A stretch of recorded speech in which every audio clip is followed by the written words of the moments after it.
اعوذ باللہ من الشیطان اللعین الرجیم بسم اللہ الرحمن الرحیم الحمد للہ وکفا وسلام علی عبادہ الذین اصطفیٰ. درود بھیجیے محمد والے.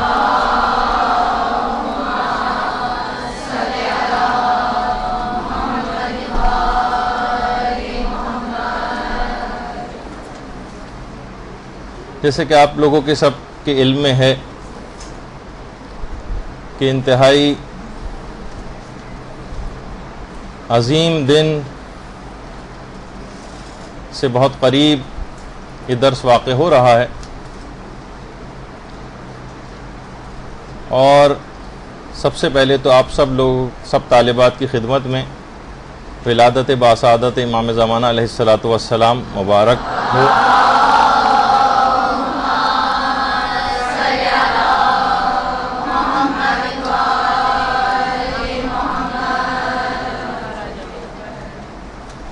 یہ محبت اہل بیت جو سب شیعوں کے دلوں میں پائی جاتی، اس کے متعلق ہمارے پانچویں امام محمد باقر علیہ السلام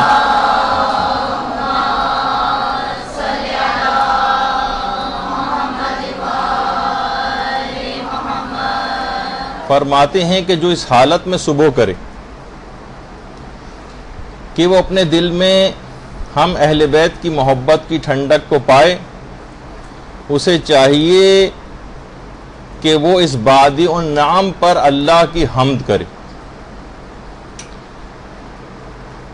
لوگوں نے پوچھا کہ ابنا رسول اللہ یہ بادی النعم سے کیا مراد ہے؟ تو امام نے فرمایا ولادت کی پاکیزگی. معانی الاخبار میں بھی ہے، امالی شیخ صدوق کی بھی روایت ہے یہ، اور کم و بیش تقریباً انہی الفاظ کے ساتھ ہی ہمارے چھٹے امام جعفر صادق علیہ السلام نے بھی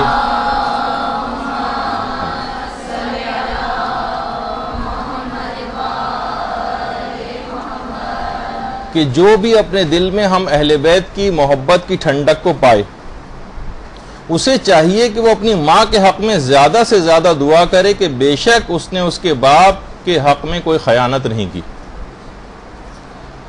تو یہ جو محبت اہل بیت اور امام زمانہ علیہ السلام کی محبت ہمارے دلوں میں پائی جاتی ہے، اس پر کم سے کم ایک سجدہ شکر ضرور گھر جا کر انجام دیجیے گا. اصل میں دیکھیں، امام کی جو غیبت ہے یہ دوری نہیں ہے، یہ اصل میں وصال کا ایک پیش خیمہ ہے، بشرطے کہ یہ ہجر و دوری جو امام کی ہے یہ ہم میں لذت طلب بھی پیدا کرے. صرف آپ ہی منتظر نہیں، خود امام زمانہ علیہ السلام بھی اپنے اللہم صلی علی محمد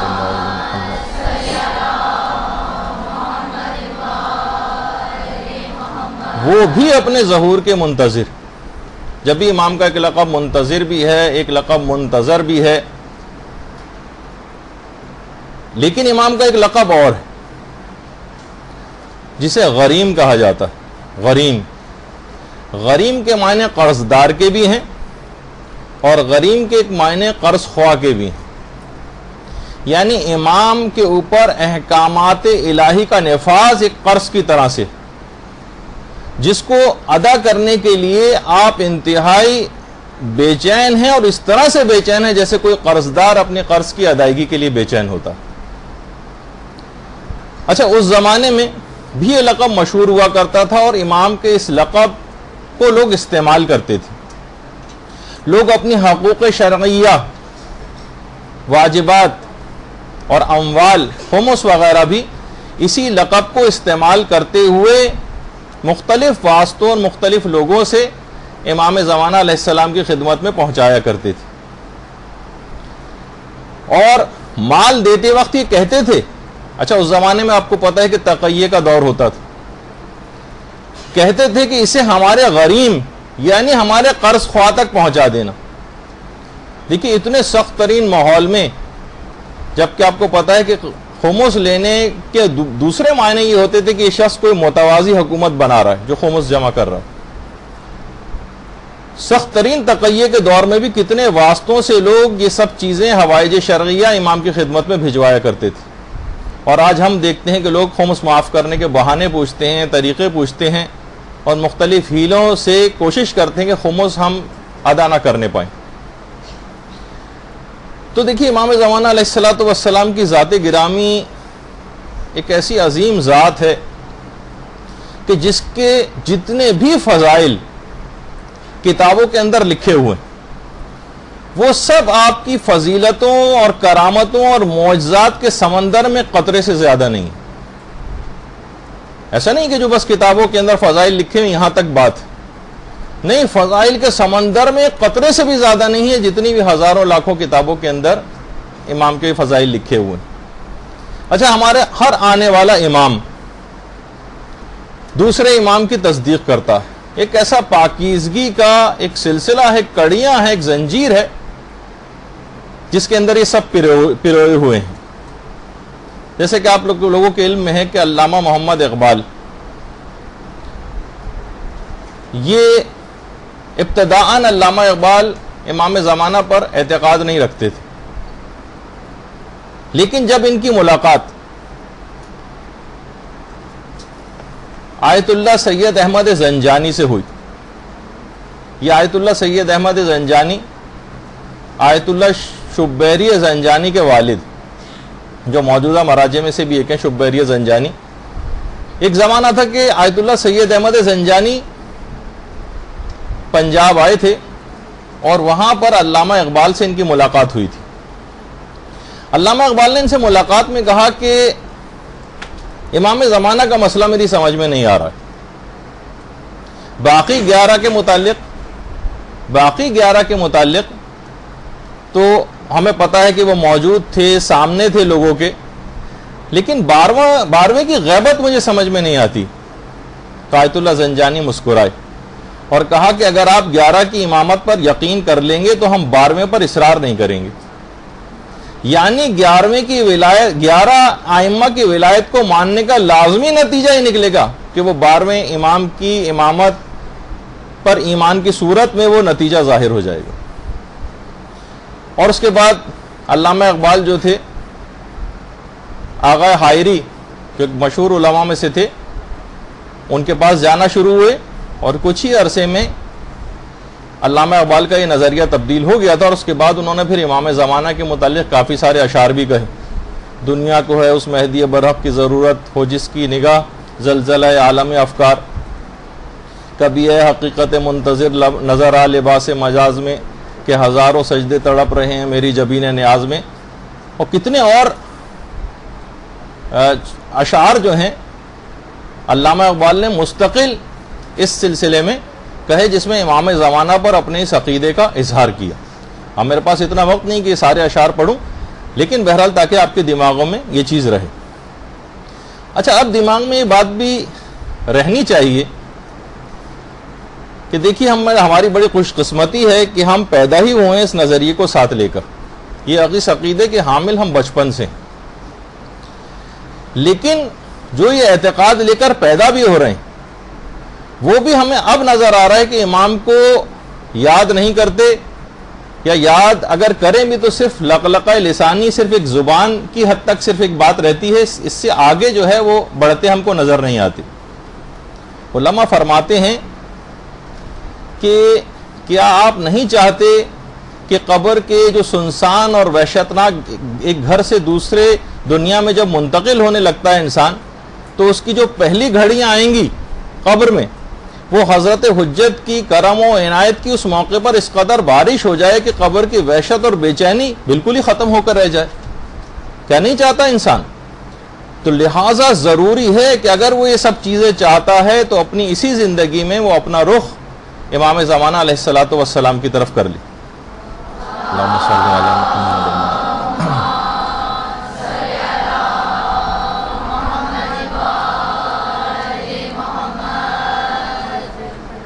لوگوں کو بتائے کہ امام کا ظہور اب نزدیک تر، زندگی میں ان کا رخ کر لے اور امام کے دامن قدسی کو وہ تھام لے۔ ایسا نہ ہو کہ غیبت کا یہ جو دور ہے یہ غفلت سے آپ گزار دیں. دیکھیں یہ آزمائش کا وقت ہے، اسے عام وقت نہ سمجھا جائے. ہمارے چھٹے امام بحار الانوار کی 5ویں جلد میں یہ بات ارشاد فرماتے ہیں، اللہم صلی علی محمد و علی محمد،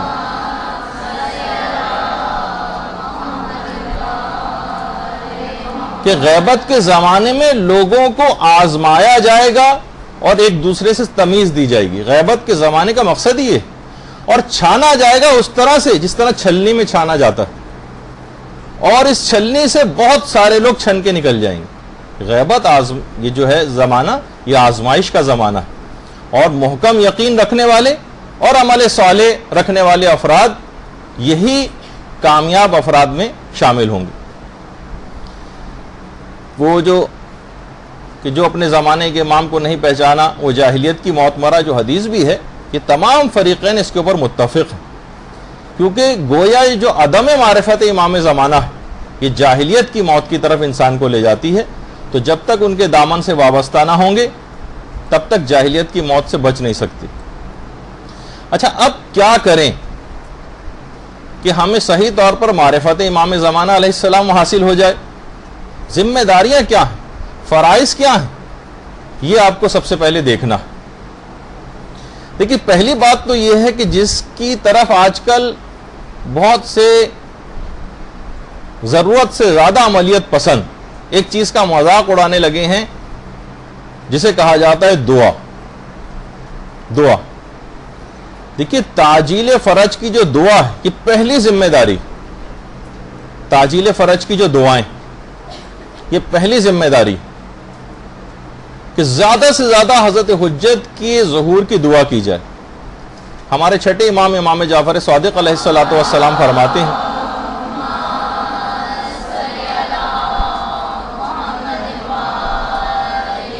بلکہ چھٹے امام کا ایک طریقہ کار تھا کہ نماز ظہر کی تعقیبات میں کامل ترین ایک دعا امام زمانہ علیہ السلام کے سلسلے میں کیا کرتے تھے. چھٹے امام کہ ابھی ان کی نسل میں امام زمانہ پیدا بھی نہیں ہوئے تھے، اس وقت سے دعائیں کرتے تھے. نماز ظہر کی تعقیبات میں کامل ترین دعا امام زمانہ کے لیے ہوا کرتی تھی، پھر بعد میں اپنے لیے کرتے تھے. آپ لوگ بھی آج کے حوالے سے ایک تحفہ یہ لے کر جائیں کہ اپنی تمام دعاؤں میں سب سے پہلے مقدم کریں امام زمانہ علیہ السلام کے لیے دعائیں، پھر اپنے بعد میں اپنے لیے کریں، جو کہ چھٹے امام کا بھی ایک طریقہ کار تھا. دیکھیے، امام حسن علیہ السلام، اللہم صلی علی محمد و علی محمد،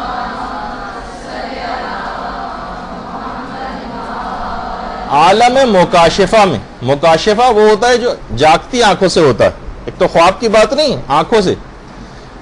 امام حسن نے مکاشفے میں آیت اللہ مرزا محمد باقر فقیہ ایمانی، یہ ہمارے علماء میں سے گزرے ہیں، باقر فقیہ ایمانی کو باقاعدہ امام حسن نے تاکید کی کہ لوگوں کو اپنی تقاریر میں کہو اور حکم دو کہ توبہ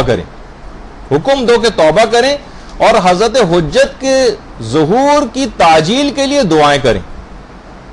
حضرت حجت کے ظہور کی تعجیل کے لیے دعائیں کریں. یہی وجہ ہے کہ بعض علماء یہ بات فرماتے ہیں کہ حضرت حجت کی تعجیل فرج کی جو دعائیں ہیں یہ نماز میت کی طرح سے واجب کفائی نہیں کہ کچھ لوگوں کے انجام دینے سے سب پر سے ساقط ہو جائیں، بلکہ نماز پنجگانہ کی طرح سے کہ ہر شخص اور ہر مومن کے اوپر یہ واجب ہے کہ امام زمانہ علیہ السلام کی تعجیل فرج کے لیے دعائیں کرے. تو یہ دماغ میں ایک چیز رہے خاص طور پر، اور یہی بات جو ہے مکیال المکارم میں کی پہلی جلد کے اندر جو ہے وہ نقل کی گئی. تو یہ دماغ میں ضرور یہ بات رہنی چاہیے کہ بہت اس طرح کی دعاؤں کا انعقاد، ایسی محافل کا انعقاد کرنا ضروری ہے جہاں تعجیل فرج کے لیے دعائیں کی جائیں، اور بہت زیادہ ذکر امام زمانہ علیہ السلام کا یہ سمجھیں ایک لحاظ سے دوسری ذمہ داری بنتی.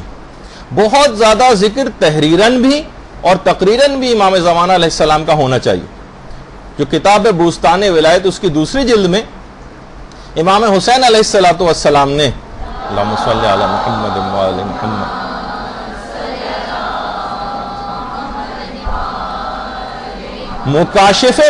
مکاشفے میں قم کے ایک عالم دین سے فرمایا کہ ہمارے مہدی اس زمانے میں مظلوم ہے، جہاں تک ہو سکے مہدی کے بارے میں بیان کیا کرو، زبان سے کہو، قلم چلاؤ۔ اگر اس معصوم شخصیت کے لیے تم نے کچھ کہا گویا تمام معصومین کے متعلق کہہ دیا۔ امام حسین علیہ السلام کے الفاظ ہیں جو قوم کے ایک عالم دین سے مکاشفے میں کہیں۔ اور پھر آگے امام نے فرمایا کہ چونکہ یہ زمانہ مہدی کا زمانہ ہے، مناسب ہے کہ انہی کے متعلق باتیں بیان کی جائیں۔ بعض اوقات یہ ہوتا ہے نا کہ ہم کسی امام کا تذکرہ کسی محفل کے اندر کر بھی رہے ہوتے ہیں تو لوٹ پھر کر کے وہی کہ جس کی ہم نے پہلے سے تیاری کی ہوئی ہے، مثلا امیر المومنین، انہی کے متعلق بیان کرنا شروع کر دیا۔ نہیں، اس امام کا حق بھی ادا ہونا چاہیے۔ امام نے فرمایا کہ مناسب ہے کہ انہی کے متعلق باتیں بیان ہوں۔ امام نے پھر فرمایا میں تاکید کرتا ہوں کہ ہمارے مہدی کے متعلق زیادہ بیان کرو اور زیادہ لکھو۔ ہمارے مہدی مظلوم ہیں، ان کے متعلق جو کچھ بھی بیان کیا گیا ہے، ان کے متعلق جو کچھ بھی لکھا گیا ہے، اس سے زیادہ لکھنا اور بیان کرنا چاہیے۔ یہ باقاعدہ امام حسین کے الفاظ ہیں جو قوم کے عالم دین سے مکاشفے میں فرمائے۔ ایسی محافل کا انعقاد کرنا چاہیے کہ جہاں تعجیل فرج کی دعائیں کی جا رہی ہوں۔ یہ انتہائی اہم ترین فریضہ ہے۔ ایسی محافل کو گھروں میں آپ تشکیل دیجیے، اور صرف تنہا نہیں کہ ہم ٹھیک ہے ہم امام کو یاد کر رہے ہیں، ہم نے کچھ دعائیں پڑھ لی، کچھ زیارتیں پڑھ لی اپنے گھر میں بند کمرے کے اندر بیٹھ کر، نہیں، اکٹھے ہو کر ایسی محافل کا انعقاد ضروری، یہ ذمہ داریوں میں سے ایک بنتی ہے۔ اس طرح سے امام زمانہ علیہ السلام کو ان محافل میں یاد بھی کیا جائے، ان کے مناقب بیان کیے جائیں، ان کے فضائل بیان کیے جائیں، اور لوگوں کو ان کی ذمہ داریاں بتائی جائیں ایسی محفلوں میں، اور احکامات اسلامی بتائے جائیں، لوگوں کو باعمل بنایا جائے تاکہ عادل ناصران امام کی ایک فوج تیار ہو سکے۔ آج میں آپ کے سامنے ایک ایسی شخصیت کا تعارف کروانا چاہتا ہوں کہ جن کے متعلق کہا جاتا ہے کہ غیبت کے شبستان میں چراغ انتظار جلانے والوں کے لیے ان کی شخصیت ایک مشعل راہ۔ آیت اللہ مہدی پور، آیت اللہ مہدی پور 30 سال سے، مہدی پور پے واورے، 30 سال سے اپنی قلم کو، اپنی زبان کو امام زمانہ کے لیے ایسا استعمال کیا کہ گویا ایک لحاظ سے حق ادا کر دیا۔ جب ان سے ایک دفعہ سوال پوچھا گیا، ایک انٹرویو لیا گیا درمیان میں جو آیت اللہ مہدی پور، کہ آپ نے آخر اپنی تمام تر توجہات کا مرکز فقط امام زمانہ کی ذات گرامی کو کیوں قرار دیا ہے؟ آپ فقط انہی کے متعلق لکھتے ہیں، انہی کی زیادہ بات کرتے ہیں۔ فرمایا آقا مہدی پور نے کہ اس زمانے میں امام زمانے سے مظلوم کوئی بھی نہیں۔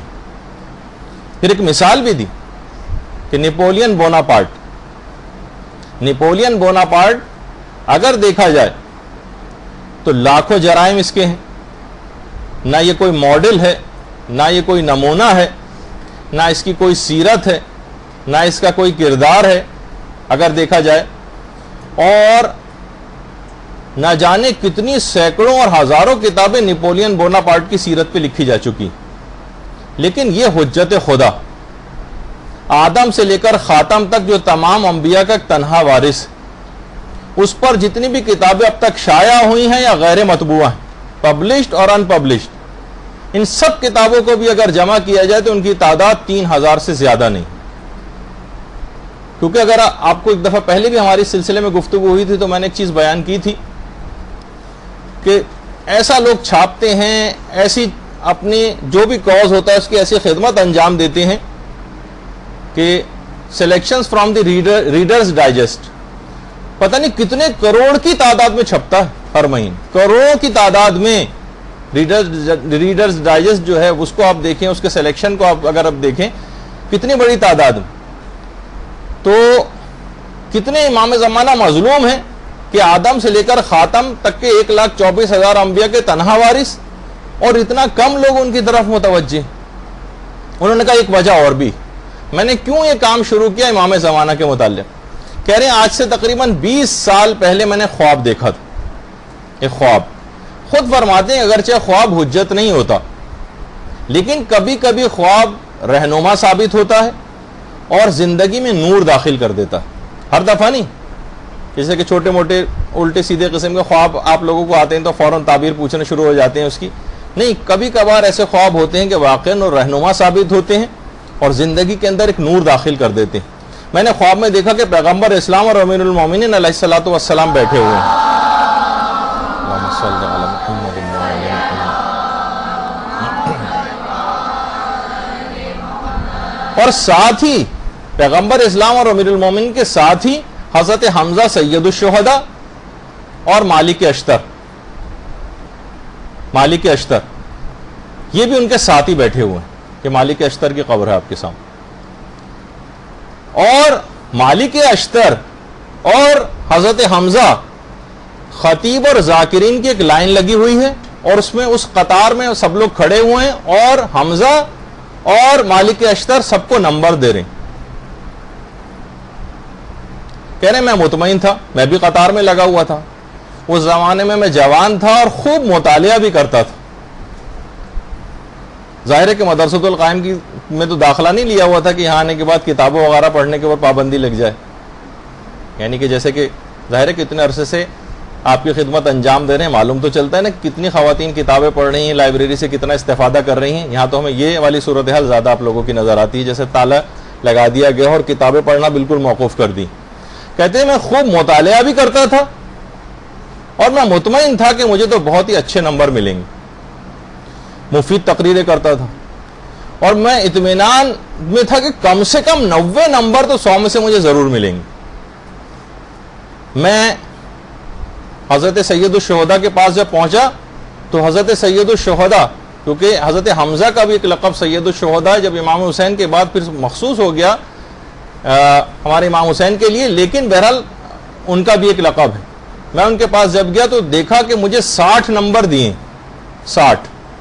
میں نے ان سے تو کچھ نہیں کہا، وہ اپنی کاپی لے کے میں پیغمبر اسلام کے پاس آیا کہ اور شکایتاً میں نے کہا کہ یا رسول اللہ دیکھیے اتنے کم نمبر سے 60 نمبر مجھے حضرت حمزہ نے دیے. پیغمبر نے کہا کہ جاؤ میرے چچا حمزہ ہی سے جا کر دریافت کرو کہ ایسا کیوں کیا ہے.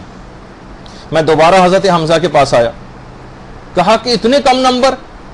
فرمایا تم ہر حوالے سے تقریر تو بہت اچھی کرتے ہو، البتہ ایک چیز کی کمی ہے، تم اپنے زمانے کے امام کے متعلق بہت کم گفتگو کرتے ہو. اچھا، کہہ رہے ہیں کہ بس اس کے بعد کہا کہ میں اس کے بعد خواب سے بیدار ہوا اور اس کے بعد میں نے عہد کر لیا کہ اپنی تقریر کا تیسرا حصہ امام زمانہ علیہ السلام کی ذات گرامی کے لیے مخصوص کر دوں.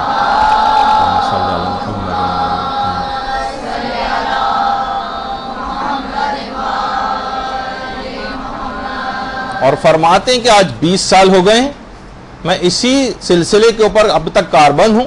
اچھا، اب ایسا بھی نہیں کہ 100% تقریر کا تیسرا حصہ یعنی ایک حصہ امام زمانہ کے لیے میں نے مخصوص کیا. پھر اس کے بعد فرماتے ہیں میں نے جب اس پہ کام شروع کیا تو اس راہ میں نے جتنے قدم آگے بڑھائے اتنی ہی زیادہ امام زمانہ کی عنایات شامل ہوتی چلی گئیں اور میں مزید سے مزید کوششیں کرتا چلا گیا. تو اچھا، خود آغا مہدی پور اب ماشاءاللہ بھی حیات ہیں، جو بھی کوئی جائے ان سے جا کر مل بھی سکتا ہے. اتنے سادہ زندگی گزارتے ہیں کہ ہمارے بہت سے دوست جو قوم میں رہتے ہیں کبھی کبھار کسی درس کا انعقاد کرتے ہیں اور امام زمانہ کے سلسلے میں مہدی پور کو بلاتے ہیں تو کبھی گاڑی وغیرہ بھیجنے کا کوئی تکلف نہیں ہوتا، خود بس میں بیٹھتے ہیں، بس میں بیٹھ کر آتے ہیں اور ناراض ہوتے ہیں کہ اس تکلف کی ضرورت کیا، جب میرے گھر کے سامنے سے بس آتی ہے میں کہیں بھی بس میں بیٹھ کے کہیں پہ بھی جا سکتا ہوں، تو کیا ضرورت ہے ان تکلفات میں پڑھنے کی. انتہائی سادہ ترین زندگی گزارتے ہیں. خود آغا مہدی پور فرماتے ہیں کہ اگرچہ میرے والد عالم دین نہیں تھے لیکن ہمارا خاندان ایک متدین خاندان تھا. دیکھیے، خاندان کو دیندار بنانا بھی ایک اہم چیز ہوتی. گھر میں جب ماحول اس قسم کا ہوتا ہے تب اس قسم کے لوگ جا کر آپ کو معاشرے کے اندر نظر آتے ہیں. کہنے 7 سال کی عمر سے البتہ میرے گھر والوں نے مجھے مدرسے میں داخلہ دلوا دیا تھا. یعنی کم عمری سے مدرسے میں جو جانا شروع کرتا ہے وہی اتنے بڑے کارناموں کے اوپر فائز ہوتا آپ کو نظر آئے گا، اتنے بڑے کارنامے کرتا نظر آئے گا. تو کہہ رہے ہیں اس کے بعد خیر پھر میں بڑا ہوتا گیا، یہاں تک کہ جب حضرت آیت اللہ محسن الحکیم، آیت اللہ محسن الحکیم ہے آپ کے سامنے، یہ جب ان کی وفات ہوئی، جس وقت آیت اللہ محسن الحکیم کی وفات ہوئی ہے تو پورا گویا ایک حکومت اور حکمرانی تھی عالم تشیع پر آیت اللہ محسن الحکیم کی. تو کہہ رہے ہیں اسی زمانے میں ہم نے تبریز میں ایک مجلس ترہیم رکھی آیت اللہ محسن الحکیم کے لیے. وہاں پر مجھے خطاب کا موقع دیا گیا. تو کہہ رہے ہیں وہ حدیث جو پیغمبر اسلام سے بھی ہے، چوتھے امام سے بھی ہے، چھٹے امام سے بھی، اور خود امام زمانہ علیہ الصلوۃ والسلام سے بھی. اللہم صلی علی محمد و علی محمد.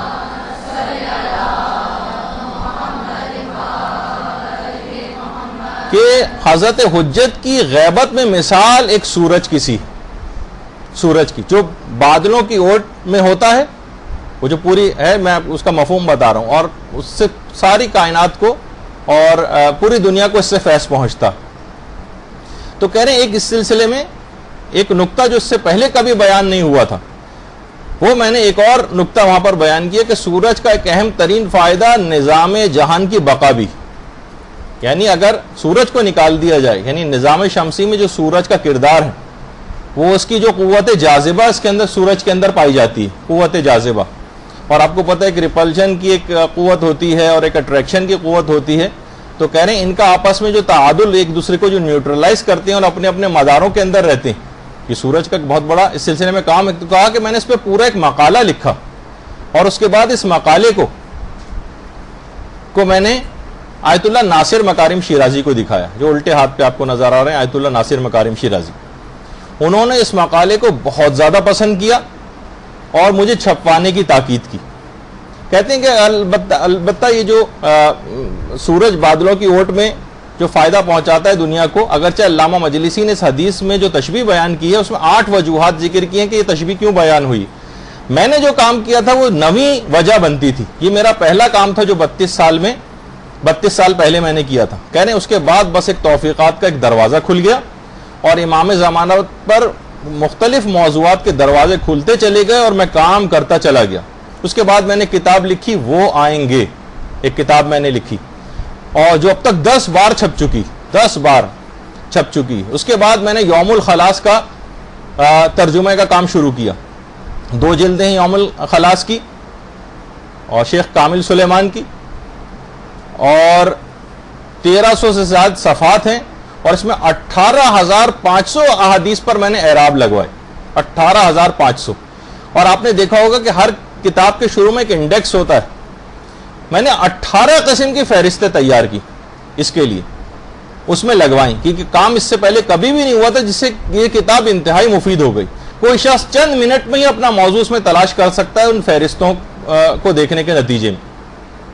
کہہ رہے ہیں اس کے بعد پھر میں نے کتاب یوسف زہرا بھی لکھی، یوسف زہرا، اور امام پر جو 40 احادیث تھیں جس میں 40 کتابوں اور 40 مصنفین کا تعارف کروایا گیا تھا، وہ میں نے لکھی، جس میں 40 احادیث ذکر ہوئی ہیں. اس کی تمہید میں جو لفظ اور کلمہ ہے 40، اس کی 40 احادیث سے میں نے تشریح کی جس میں 40 کا لفظ ذکر ہوا. اور ان تمام کاموں کے سلسلے میں نے یورپ کا دورہ کیا، ترکی کا دورہ کیا، اور استنبول کا جو کتب خانہ سلمانیہ ہے اس میں 4 لاکھ قلمی نسخے ہیں، جس سے زیادہ، یعنی پرنٹڈ بھی نہیں، ہاتھ سے لکھے ہوئے. وہ میں نے ان سب کو چیک کیا، امام زمانہ کے سلسلے میں احادیث نکالی، اور اس کام میں مجھے 20 سال لگ گئے. 20 سال کتب خانہ سلمانیہ میں 4 لاکھ قلمی نسخوں کو چھان کے 20 سال وہاں پہ انہوں نے گزارے. اور یہ بھی آغا مہدی پور فرماتے ہیں بہت اہم بات کہ دیکھیے ایک طبعی بات ہے کہ کوئی بھی امام زمانہ کے حوالے سے جب بھی کوئی خدمت انجام دیتا ہے یا کوئی بھی مخلصانہ کام کرتا ہے تو ان کی خوشنودی اس شخص کے اوپر اور ایک خصوصی توجہ اور عنایت امام زمانہ کی اس شخص پر ہونے لگتی. اللہم صلی علی محمد.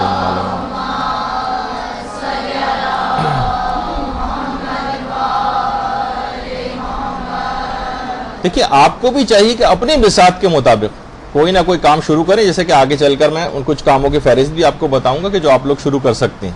اس وقت تو یہ کہ بہت خلوص دل کے ساتھ اور بہت ہی اچھے طریقے سے علم حاصل کرنے کی فکر کریں، اپنے مطالعے کو زیادہ سے زیادہ بڑھائیں، امام زمانہ سے تقرب اور توسل کی جو چیزیں ہیں وہ انجام دیں. کتنی ایسی چیزیں ہیں. خود ایک عالم گزرے مرحوم شرفی، یہ خود امام زمانہ کے منتظرین میں اپنے فرائض کو ادا کرنے کے سلسلے میں ایک نمایاں مقام رکھتے ہیں. یہ کہتے ہیں میں تبلیغ کرنے کے لیے مشہد سے دیگر شہروں میں جایا کرتا تھا. دیکھیے بعض اوقات یہ ہوتا ہے کہ تھوڑی سی محنت بھی کرنا پڑتی. ہم ایک ہی شہر میں رہتے ہوئے ایک جگہ سے دوسری جگہ ہم لوگ جانے کی فکر کرتے ہیں تو بس گرمی ہو رہی ہے تو لائٹ نہیں ہے تو فلاں چیز ہے, اس کا رونا روتے رہتے ہیں ہر وقت بیٹھے ہوئے. کہتے ہیں میں تبلیغ کے لیے مشہد سے دوسرے شہروں میں جاتا تھا. میرا ایک دوست بھی میرے ساتھ ہوتا تھا. تو ایک دفعہ ہم رمضان میں تبلیغات کے سفر کے لیے نکلے. لیکن لوگ رمضان میں پریفر کرتے ہیں گھروں میں بیٹھے رہیں, درس وغیرہ اگر کہیں ہو رہے ہیں تو اس کو بھی روک دیتے ہیں, شام کو ٹھنڈے ٹائم ذرا نکلیں کہ نہیں دوسرے شہروں میں تبلیغ کے لیے رمضان کے دنوں. تو کہہ رہے ہیں میں اپنے ایک دوست کے ساتھ تہران آیا اور شیخ رجب علی خیاط سے ملاقات ہوئی.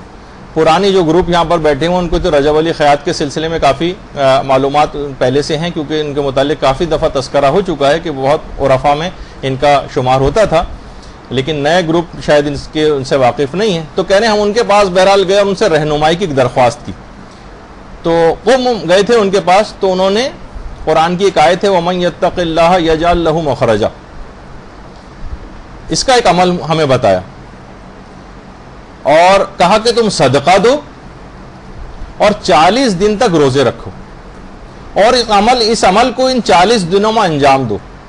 ایک خاص طریقے سے اس عمل کو بتایا کہ اس آیت کو پڑھا جائے اور پورے خلوص سے امام رضا علیہ السلام سے اللہم صلی علی محمد وعلی محمد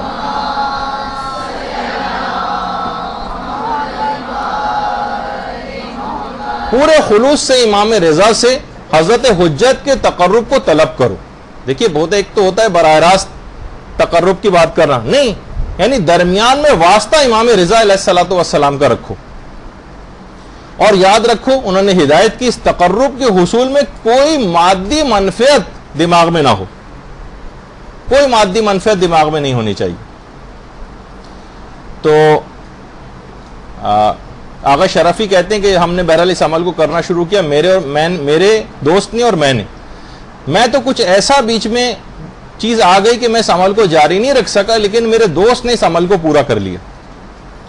اور کہہ رہے ہیں جب ہم اس عمل کو کرنے کے بعد اب جب ہم مشہد پہنچے اور امام رضا کے حرم میں پہنچے تو جب ہم زرہی کی طرف متوجہ ہوئے, زرہی کی طرف, تو ہم نے دیکھا اللہم صلی علی محمد وعلی محمد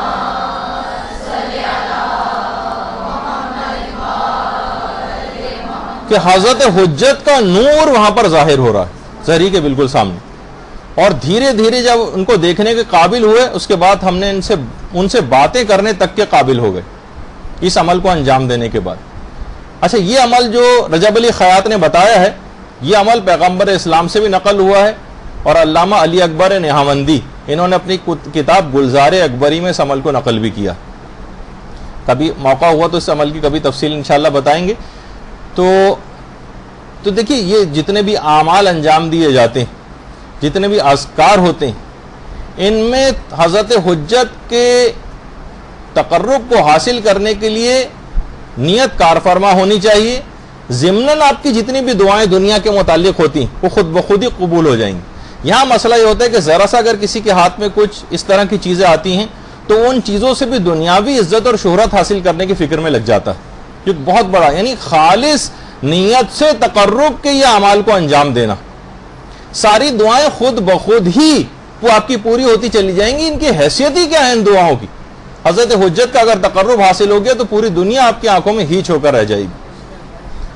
آیت اللہ شیخ حسن علی اصفہانی, دیکھیے میں جب بھی کوشش کرتا ہوں بعض اوقات کافی زیادہ اس میں محنت بھی کرنی پڑ جاتی ہے, لیکن اتنی ایسی شخصیات جو کتابوں کے قبرستانوں میں دفن ہیں لوگ جانتے بھی نہیں ہیں ان کو. شیخ حسن علی اصفہانی یہ فرماتے تھے کہ مجھ میں اتنی قوت و طاقت ہے کہ اگر لوگ صرف میرے دروازے پر بھی دستک دیں تو تمام مشکلات ان کی حل کر دوں, اور کچھ کہنے کی ضرورت بھی ان کو نہ ہو, لیکن کیونکہ امام رضا کی نسبت ان لوگوں کے عقیدے میں سستی پیدا ہونے کا باعث ہوگا یہ عمل, لہٰذا اس عمل کو کبھی انجام نہیں دوں گا. تو یہ معمولی سی صرف دعائیں ان کے لیے ہم حضرت حجت کو پکاریں.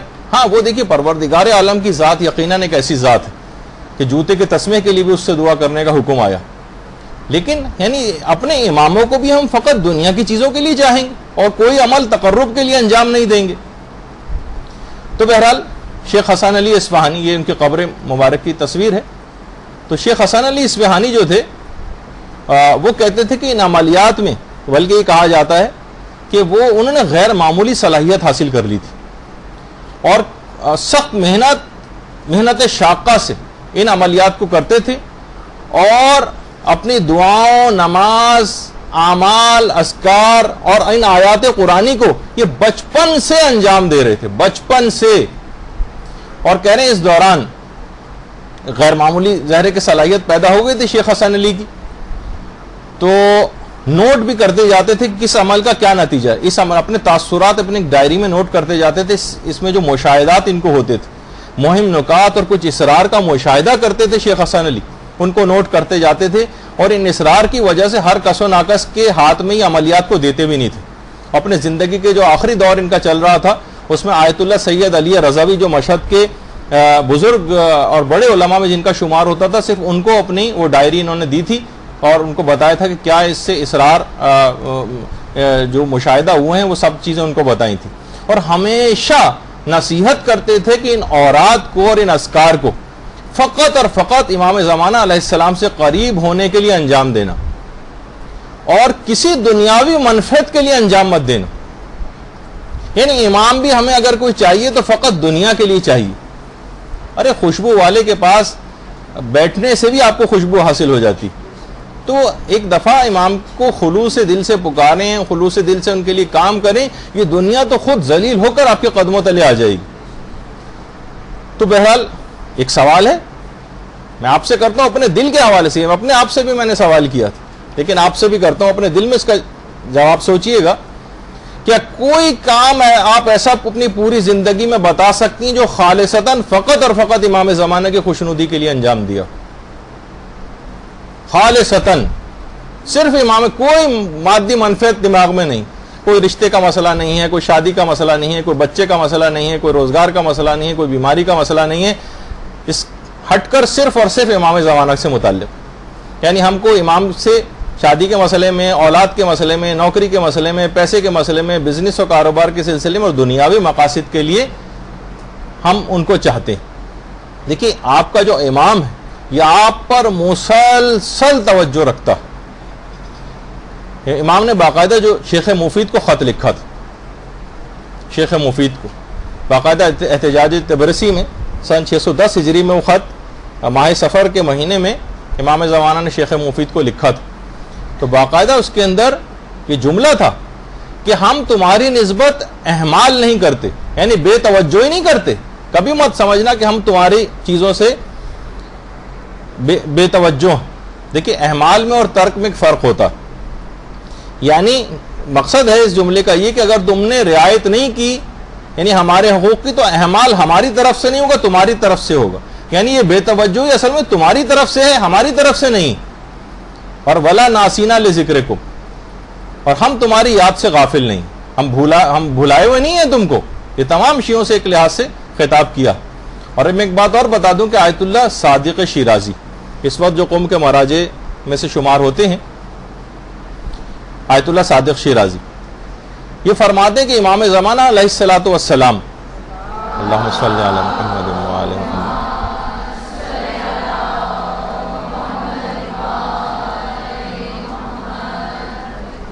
تمام دنیا کے لوگوں کے حالات سے باخبر رہتے ہیں، خصوصاً شیعوں کے حالات سے باخبر رہتے ہیں، اور شیعوں میں بھی بالاخص خصوصیت کے ساتھ علماء کے حالات سے واقفیت رکھتے ہیں. ایک اسپیشل دلچسپی ہے امام کو، ان کے حالات کے ناظر اور شاہد ہیں.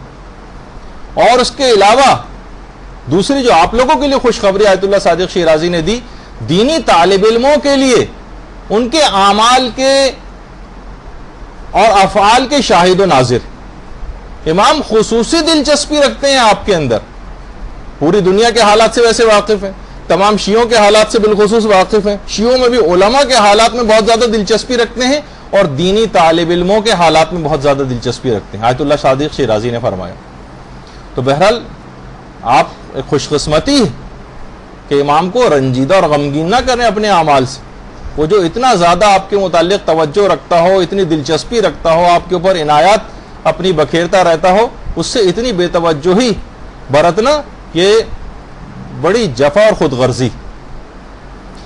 تو دیکھیے صرف امام زمانہ علیہ الصلوۃ والسلام کی بات نہیں، دیگر ائمہ بھی یہ بھی آپ کے لیے غمگین ہوتے تھے. ابو بصیر کہتے ہیں کہ ہم چھٹے امام امام جعفر صادق علیہ السلام کی خدمت میں پہنچے.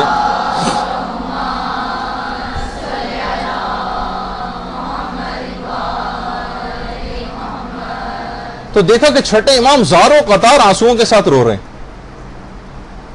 میں نے کہا اے میرے سید و سردار، یعنی ابو بصیر جو ہے حیران رہ گئے کہ اس قدر زاروں قطار امام رو رہے ہیں. اور کیا کہہ رہے ہیں امام؟ بلکہ فرما رہے ہیں اے میرے سید تیری غیبت نے میری نیند کو غائب کر دیا.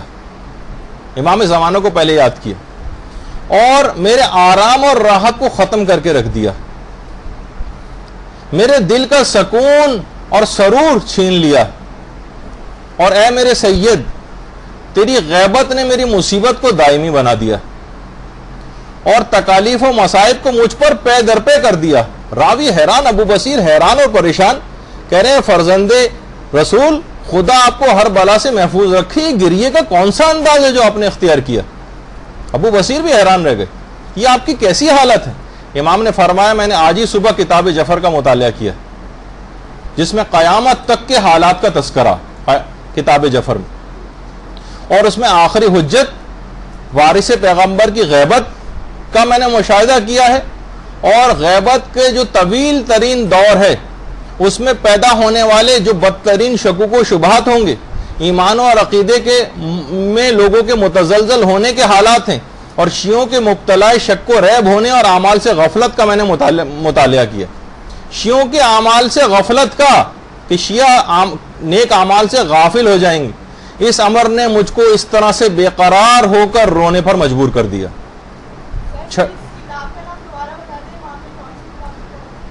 نہیں، کتاب جعفر، کتاب جعفر آئمہ کو دیگر آئمہ کی طرف سے جو تبرکات ملتے تھے اس میں کتاب جعفر بھی تھی. علم جعفر جسے کہا جائے. آج کل جو بھی علم ہے لوگوں کے پاس علم جعفر، یہ مکمل علم نہیں، مکمل علم نہیں.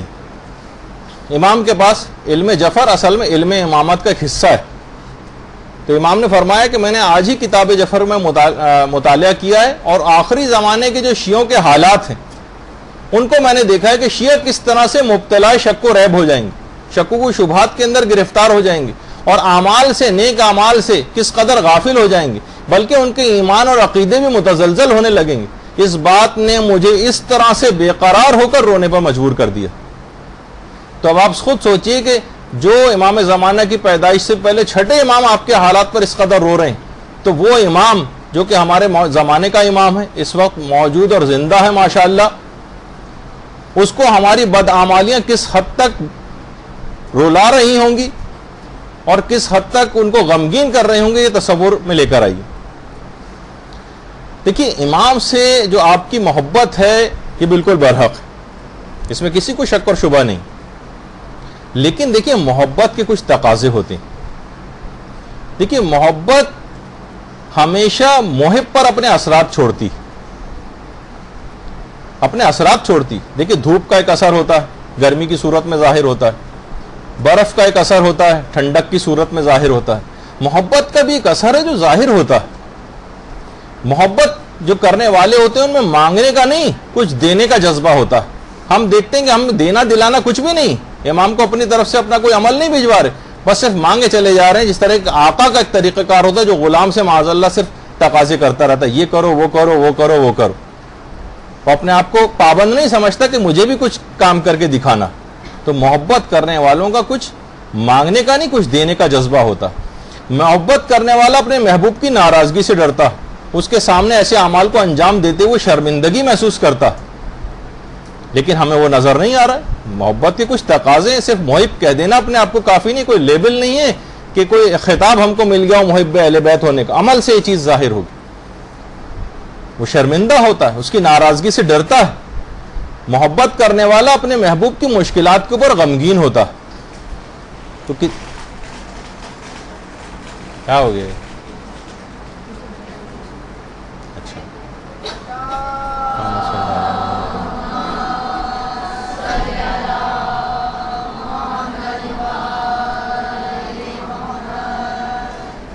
تو ان کی مشکلات پر وہ غمگین ہوتا. محبت کرنے والا اپنے محبوب کی زیارت کا مشتاق ہوتا ہے, وہ انتظار کرتا ہے اس سے ملنے کے لیے. یہاں پہ ہمیں کوئی انتظار کرتا نہیں نظر آ رہا.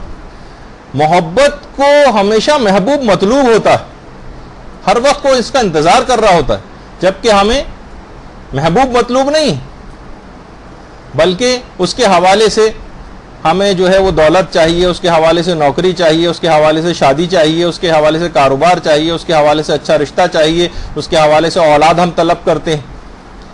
خود وہ مطلوب نہیں ہوتا, اس کے حوالے سے دنیاوی چیزیں مطلوب ہوتی ہیں. یعنی ہمارا معیار محبت فقط یہ رہ گیا ہے کہ ہم ایک عدد جشن کا پروگرام کر لیں سالانہ, چند شعراء کا بلا کر کلام سن لیں, کچھ کھانا وغیرہ ہو, کچھ تبرک ہو, اور بہت ہوا تو ایس ایم ایس کے ذریعے ایک دوسرے کو مبارکبادیں دیتے رہیں. یہی ابتدا ہے, یہی انتہا ہے. کرنا کرانا کچھ بھی نہیں ہے, صرف زبانی جمع خرچ کی حد تک بات ہوتی. اس کو منافقت کہا جاتا ہے, یہ زبانی جمع خرچ. دیکھیے کتنا آپ دعائے عہد کے اندر آپ پڑھتی کہ مولا میں عہد کرتی ہوں آج صبح اور ہر دن جس دن میں جب تک میں زندہ ہوں کہ وہ عقد اور بیعت جو میری گردن پہ میں ہرگز اس سے منحرف نہیں ہوں گی. کتنے ہم جھوٹے وعدے اور عہد امام سے کرتے ہیں. کبھی ہم زیارت عاشورہ میں مثلا کہہ رہے ہوتے ہیں اے میرے امام, جس سے آپ کی صلح ہے اس سے میری صلح ہے, جس سے آپ کی جنگ ہے اس سے میری جنگ ہے. تو امام کی جنگ تو شیطان سے ہے, اور شیطان کو ہم نے اپنا جگری دوست بنا رکھا ہے. تو دیکھیے خود کو شرعی حدود کا پابند بنانا, ایسے کام کرنے ہیں جو امام جس کو پسند کریں. مثلا آپ خود دیکھیں کہ امام, ہم کہتے ہیں کہ امام کا ظہور جلد ہو جائے, امام جلد تشریف لے آئیں. کسی گھرانے کا کوئی جو باپ ہے, سربراہ ہے, اگر کسی دوسرے ملک سے کئی سال بعد آ رہا ہو, 5 سال بعد مثلا آ رہا ہے, اس کے استقبال کے لیے اگر آپ جائیں گے, مثلا باپ اگر ذرا سا بھی مذہبی اور وہ ان چیزوں کو پسند نہیں کرتا, اس کے استقبال کے ایئرپورٹ پہ ہم جا رہے ہیں اور ڈھول لے کر جا رہے ہیں اور ہارمونیم لے کر جا رہے ہیں اور گٹار لے کر جا رہے ہیں, تو یہ کیسا انتظار ہے, کہ کیا کہا جائے گا اس کو؟ کیا وہ باپ اس بات کو پسند کرے گا؟ اتنے سال بعد ایک تو وہ آ رہا ہے, امام زمانہ 1000 سال بعد مثلا تشریف لے کر آئیں گے, تو ہر وہ کام ہم ان کو کر رہے ہیں ان کے استقبال کے لیے جس سے وہ انتہائی سخت نفرت کرتے ہیں. جیسے وہ باپ مثلا جو 5 سال بعد اپنے گھر واپس آ رہا ہے, اس کے استقبال کے لیے تمام وہ چیزیں ایئرپورٹ پہ لے کے جا رہے ہیں جس سے وہ شدید, جس سے اس کو اذیت پہنچے. تو دیکھیے آپ کو چاہیے کہ اس وقت کی بھی لذت کو محسوس کریں کہ اگر ہم مر گئے اور امام ہماری قبر کے نزدیک آ کر کہیں کہ قم باذن اللہ, اٹھو اور میری دور حکومت میں یہ فلاں فلاں خدمت انجام دو, تو یاد رکھیں یہ وہی لوگ ہوں گے جو اس وقت اٹھائے جائیں گے جو مرنے سے پہلے کوئی خدمات دینی انجام دیتے ہوں, کسی نہ کسی شعبے میں کوئی خدمت دینی انجام دیتے ہوں گے. یہ کیسے ممکن ہے جس زمانے میں تم خود مکلف تھے, تم پر شرعی ذمہ داریاں تھیں, وہ ساری زندگی تم لاپرواہی سے گزار کر مر گئے اور کچھ کر کے نہیں دیا, اور مرنے کے بعد تمہیں زندہ کر کے کسی کوئی ذمہ داری دی جائے گی؟ خود سوچیں کہ عقل اور تصور میں آنے والی بات ہے. ہم تو کہہ رہے ہیں کہ مولا یعنی ہم تو اپنی ذمہ داری جو ہے پوری کر دیتے ہیں ولادت پہ SMS بھیج کر, چند لوگوں کو بلا کر مثلا جشن منا کر. میں ان کے خلاف بات نہیں کر رہا, جشن منانے چاہیے. ابھی تو ہم نے کہا کہ بزم دعا کا انعقاد ضروری ہے, امام کا تذکرہ ہو, لیکن بات فقط وہیں تک نہ رہ جائے. یہ تو صرف ہم اپنی دل بستگی کے لیے ایک کام کر لیتے ہیں, باقی پورے سال کیا کرنا ہے یہ ہم نہیں اس کو سمجھ رہے ہوتے. دیکھیے خودارہ اس سلسلے میں سستی نہ کریں. ظہور اچانک ہو جائے گا, اچانک. جبھی روایتوں میں یہ جملہ آیا کہ ظہور کی توقع صبح و شام رکھو, کبھی بھی صبح کو ہو سکتا ہے کل صبح ظہور کر لیں, ہو سکتا ہے آج شام امام ظہور کر لیں. اور شیخ مفید کو جو توقیع امام نے لکھی تھی اس میں امام نے خود لکھا تھا, اور یہی امام رضا اور پیغمبر اسلام سے جو مروی حدیث ہے, اللہم صلی علی محمد و علی محمد,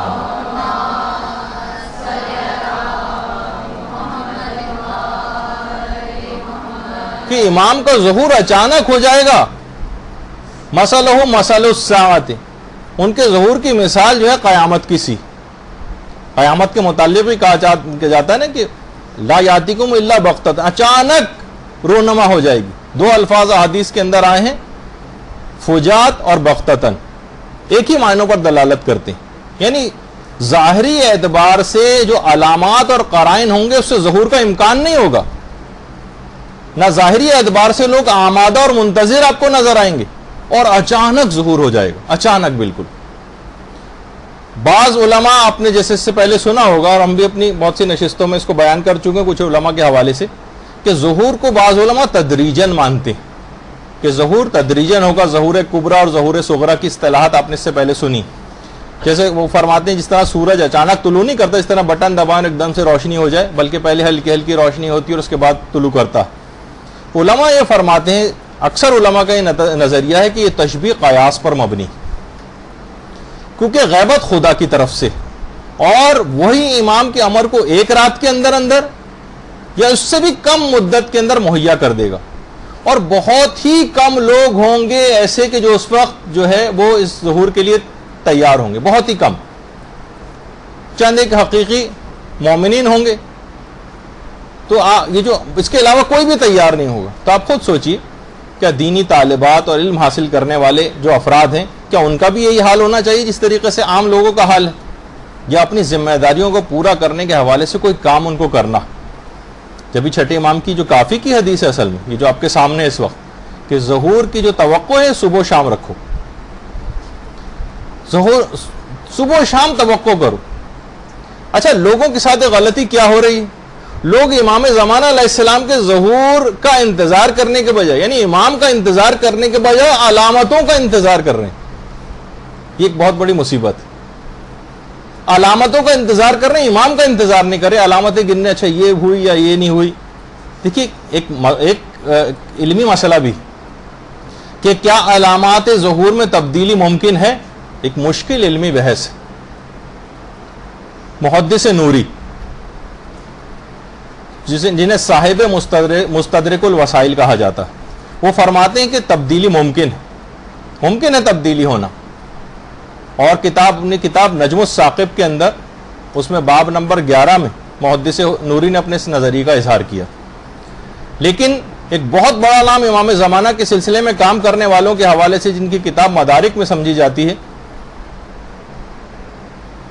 تقی اصفہانی، آیت اللہ تقی اصفہانی، جن کی بہت مشہور و معروف کتاب ہے مکیال المکارم، اس میں انہوں نے اس نظریے کے بالکل برخلاف اظہار کیا اور کہا کہ کسی قسم کی میں علامات ظہور میں کسی تبدیلی کا قائل نہیں۔ پہلی جلد میں مکیال المکارم کی اس نظریے کا اظہار کیا۔ البتہ محدث نوری کا جو نظریہ ہے بقول علماء ان کا نظریہ زیادہ صحیح۔ کہا کہ روایات دو طرح کی اصل میں آئی ہیں، جس میں ایک حتمی علامتیں بیان ہوئی اور غیر حتمی علامتیں بیان ہوئی، کیونکہ اگر غیر یقینی غیر حتمی علامتیں نہ ہوتی تو حتمی علامات کا لفظ روایت کے اندر کیوں آتا؟ اس کا مطلب یہ کہ غیر حتمی علامات میں رد و بدل و تبدیلی ممکن ہے۔ اگر یہ تبدیلی ممکن نہ ہوتی تو علماء فرماتے ہیں اس سے مکتب کو ہمارے نقصان پہنچتا، دماغوں میں سوال ہوتا، کیونکہ اب یہ علامات ظہور میں نہیں آئی ہیں، لہٰذا ظہور کا کوئی سوال ہی نہیں۔ تو جب ہی کہا گیا کہ تبدیلی ہو سکتی ہے، انسان صبح و شام انتظار میں آمادہ ہو کر بیٹھے، شاید ابھی ظہور کر لیں، شاید ابھی 1 منٹ بعد امام کا ظہور ہو جائے، شاید آج شام کو ہو جائے، شاید کل صبح ہو جائے، اور پوری طاقت اور قوت کے ساتھ ان اسباب کو فراہم کرے۔ دیکھیے صرف عمل ضروری نہیں ہوتا، بعض اوقات یہ افراط و تفریط کا ہم شکار ہو جاتے ہیں۔ بہت سے عمل کے اتنے قائل ہیں کہ وہ دعا سے غافل ہو گئے، کچھ دعا کے پیچھے ایسے لگ گئے ہیں کہ عمل سے غافل ہو گئے۔ دونوں کے اندر ایک آپس میں تعاون ہے، ان میں کوئی تضاد اور دوری نہیں۔ دیکھیے اس کے حوالے سے، عرفا کے حوالے سے ایک بہت بڑا نام آیت اللہ بہاؤالدینی کا آتا ہے۔ آیت اللہ بہاؤالدینی وہ نہیں جو رہبر معظم کے یہاں پہ پاکستان میں نمائندے ہیں، بلکہ آیت اللہ بہاؤالدینی وہ ہیں جن کی حرم معصومہ قم کے اندر ہی ان کی قبر مبارک بھی عرفا میں شمار ہوتا ہے۔ ایک عرصے تک یہ اپنی جو دعائے قنوت پڑھتے تھے، اس میں کلمات فرج یا دعائے حفظ و سلامتی امام زمانہ جو ہے اللہم کن لولیک الفرج، یہ پڑھا کرتے تھے۔ تو لوگوں نے ایک دفعہ آیت اللہ بہاؤالدینی سے پوچھا کہ آپ کو ہم کتنے عرصے سے دیکھ رہے ہیں، آپ اپنی دعائے قنوت میں سوائے اللہم کن لولیک الفرج کے علاوہ کوئی دعا پڑھتے ہی نہیں نظر آتے، اس کی کیا وجہ؟ تو آیت اللہ بہاؤالدینی نے فرمایا کہ حضرت حجت نے پیغام دیا ہے کہ میرے لیے اپنی قنوت میں دعائیں کیا کرو، قنوت میں۔ سیر در آفاق کے اندر آیت اللہ بہاؤالدینی کا یہ جملہ جو ہے وہ لکھا ہوا ہے، میرے لیے اپنے نمازوں کے قنوت میں دعا کیا کرو. تو آپ لوگوں سے بھی یہ ہے کہ اللہم کن لولیک الفرج، یہ دوسری چیز ہے. ایک تو دعاؤں میں امام زمانہ کو مقدم کرنا ہی آج آپ کو خاص طور پہ ایک بات بتائی گئی علماء کی طرف سے، اور ایک یہ کہ اپنی اگر اب قنوت کے اندر اور دعائیں بھی پڑھیں، لیکن دعائے حفظ و سلامتی امام زمانہ اللہم کن لولیک الفرج یہ بھی کوشش کریں کہ زیادہ تر دفعہ پڑھیں. یہ امام کا ایک حق بھی ہے، اور کہا جاتا ہے کہ امام اللہم کن لولیک الفرج کی دعا سے سب سے زیادہ خوش ہوتے ہیں، اور ایک تقرب کا خود بخود امام کی توجہ اور عنایت آپ کی طرف ہو جائے گی، اور آپ کے سارے مسئلے حل ہو جائیں گے.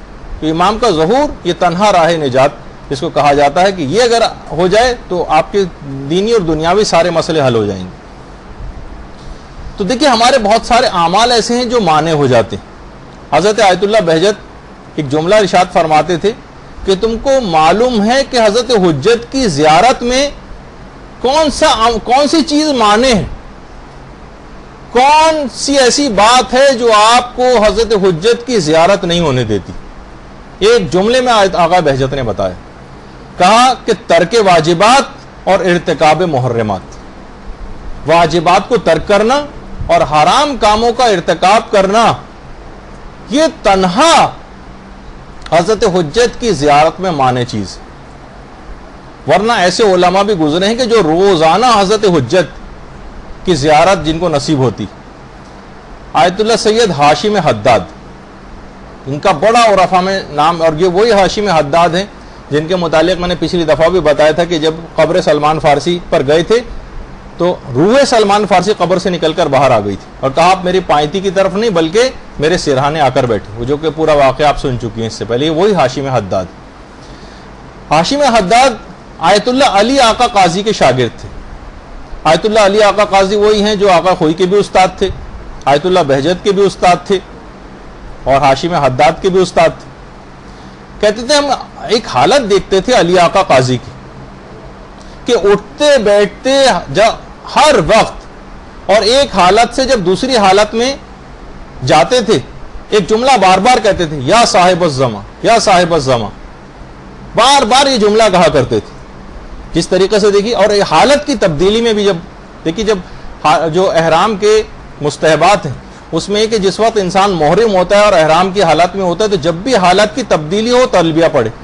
اٹھتے وقت، بیٹھا ہوا جب اٹھ رہا ہے تو تلبیہ پڑھے، بیٹھ رہا ہے تو تلبیہ پڑھے، بس رک رہی ہے تو تلبیہ پڑھے، بس چل رہی ہے تو تلبیہ پڑھے، پہاڑی پہ چڑھ رہا ہے، اونچائی جگہ پہ جا رہا ہے تو تلبیہ پڑھے، نیچے اترتے وقت تلبیہ پڑھے. تو یہ بھی جب حالتوں میں تبدیلی ہوتی تھی یا صاحب الزماں، یا صاحب الزماں کہتے تھے. ایک دفعہ کسی نے ان سے پوچھ لیا کہ آغا کیا کبھی آپ اتنا زیادہ ذکر کرتے ہیں ان کا اٹھتے بیٹھتے کہ کیا آپ کبھی حضرت حجت کی زیارت سے مشرف ہوئے ہیں؟ اب جملہ سنیے ان کا، آیت اللہ علی آقا قاضی کا. فرماتے ہیں اندھی ہو جائیں وہ آنکھیں جو صبح بیدار ہوں اور اولی نگاہ امام زمانہ کے رخ انور پہ نہ پڑے.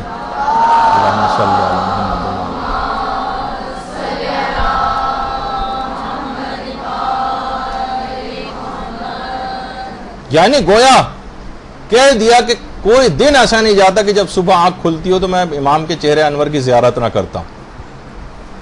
باقاعدہ اسوہ عارفان جو کتاب ہے، صادق حسن زادہ اور محمود طیار مراغی نے اس واقعے کو آیت اللہ علی آقا قاضی کی سیرت میں نقل کیا. تو دیکھیے ابھی یہ بات ہو رہی تھی کہ امام سے دعاؤں میں دنیا بھی مانگنی ہے، آخرت بھی مانگنی ہے.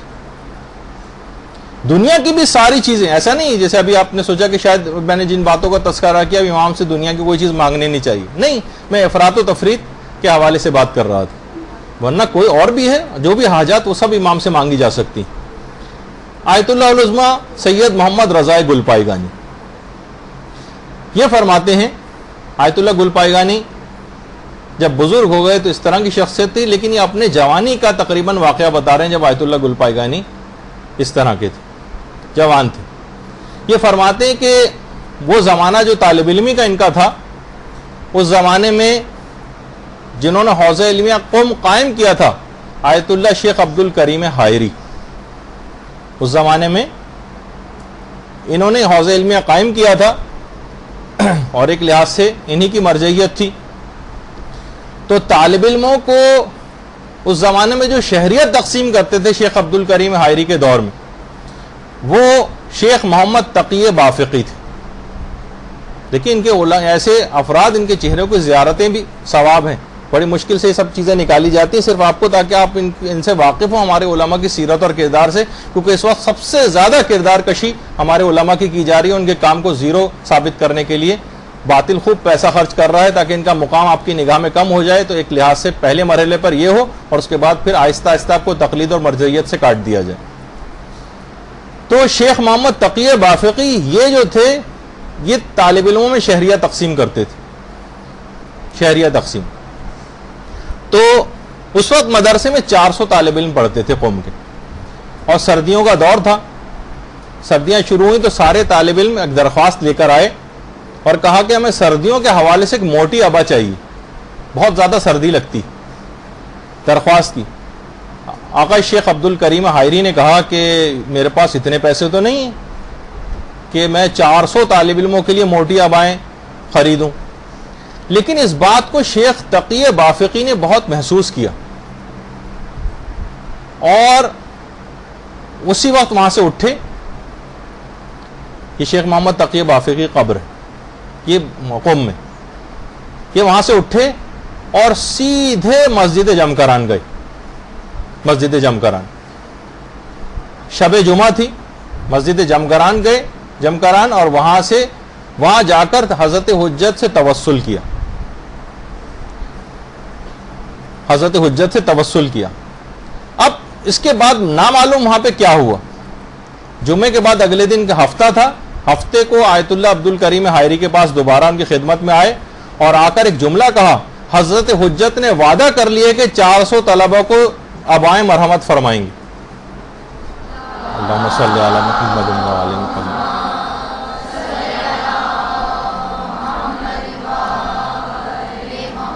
اور شب جمعہ تھی، وہاں گئے. ہفتے کو ان کے پاس آئے. اتواری کے دن ایک خود بخود ایک لحاظ سے دیکھا جائے ایک تاجر آیا اور اپنے ساتھ 400 موٹی ابائیں لے کر آئے جو سارے طالب علموں میں تقسیم کر کے چلا گیا. اللہم صلی علی محمد.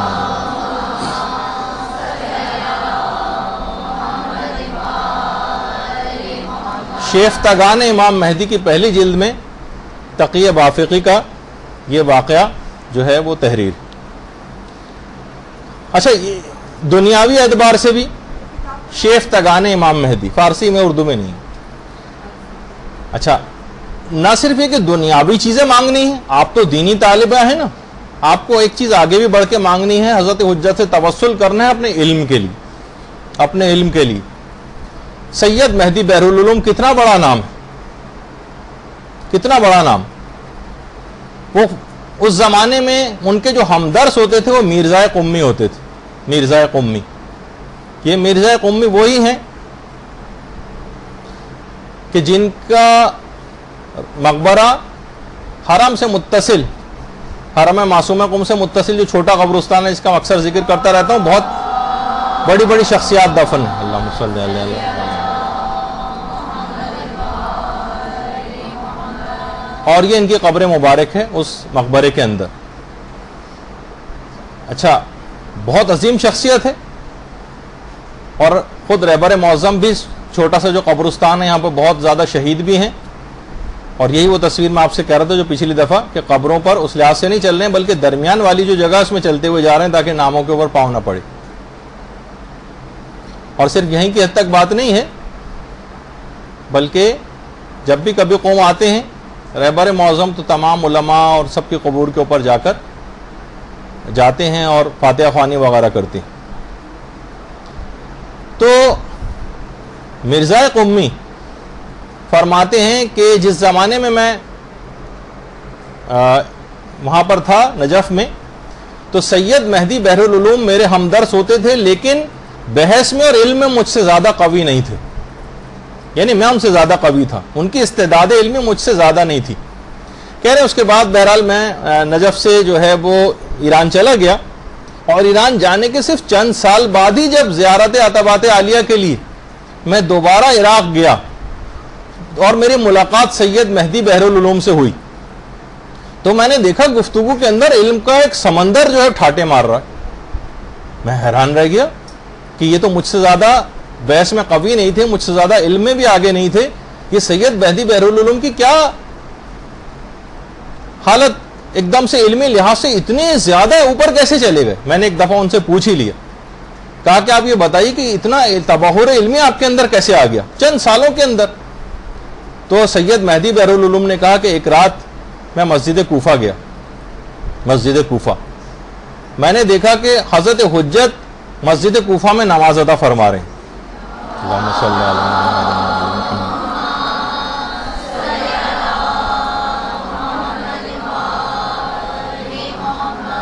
یہ ذرا پرانی تصویر ہے, ورنہ مسجد کوفہ تو بہت عالیشان بن چکی. تو میں نے دیکھا حضرت حجت نماز پڑھ رہے ہیں. میں ان کے قریب جا کر کھڑا ہو گیا اور نماز ختم کرنے کے بعد میں نے ان کو سلام کیا.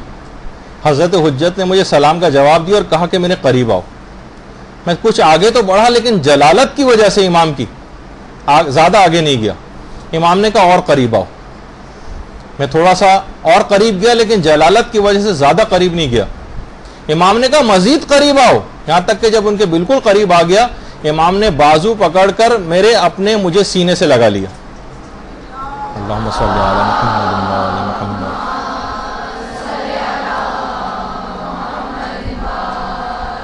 کہہ رہے ہیں بس وہ دن ہے اور آج کا دن ہے, میرے قلب اور سینے سے علم کے سوتے پھوٹنے لگے, دریا بہنے لگے.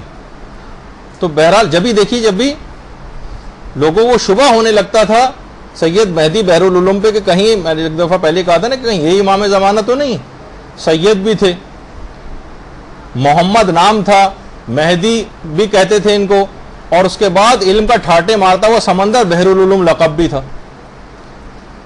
تو خلوص دل سے امام زمانہ کو پکارا اپنے علم کے حوالے سے بھی, ورنہ مرزا قمی فرماتے ہیں کہ استعداد علمی مجھ سے زیادہ نہیں تھی, لیکن حضرت حجت کی صرف ایک نگاہ کرم ہو جائے, ہم آپ سب کا بیڑا پار ہو جائے گا, بس خلوص دل کے ساتھ پکارنا.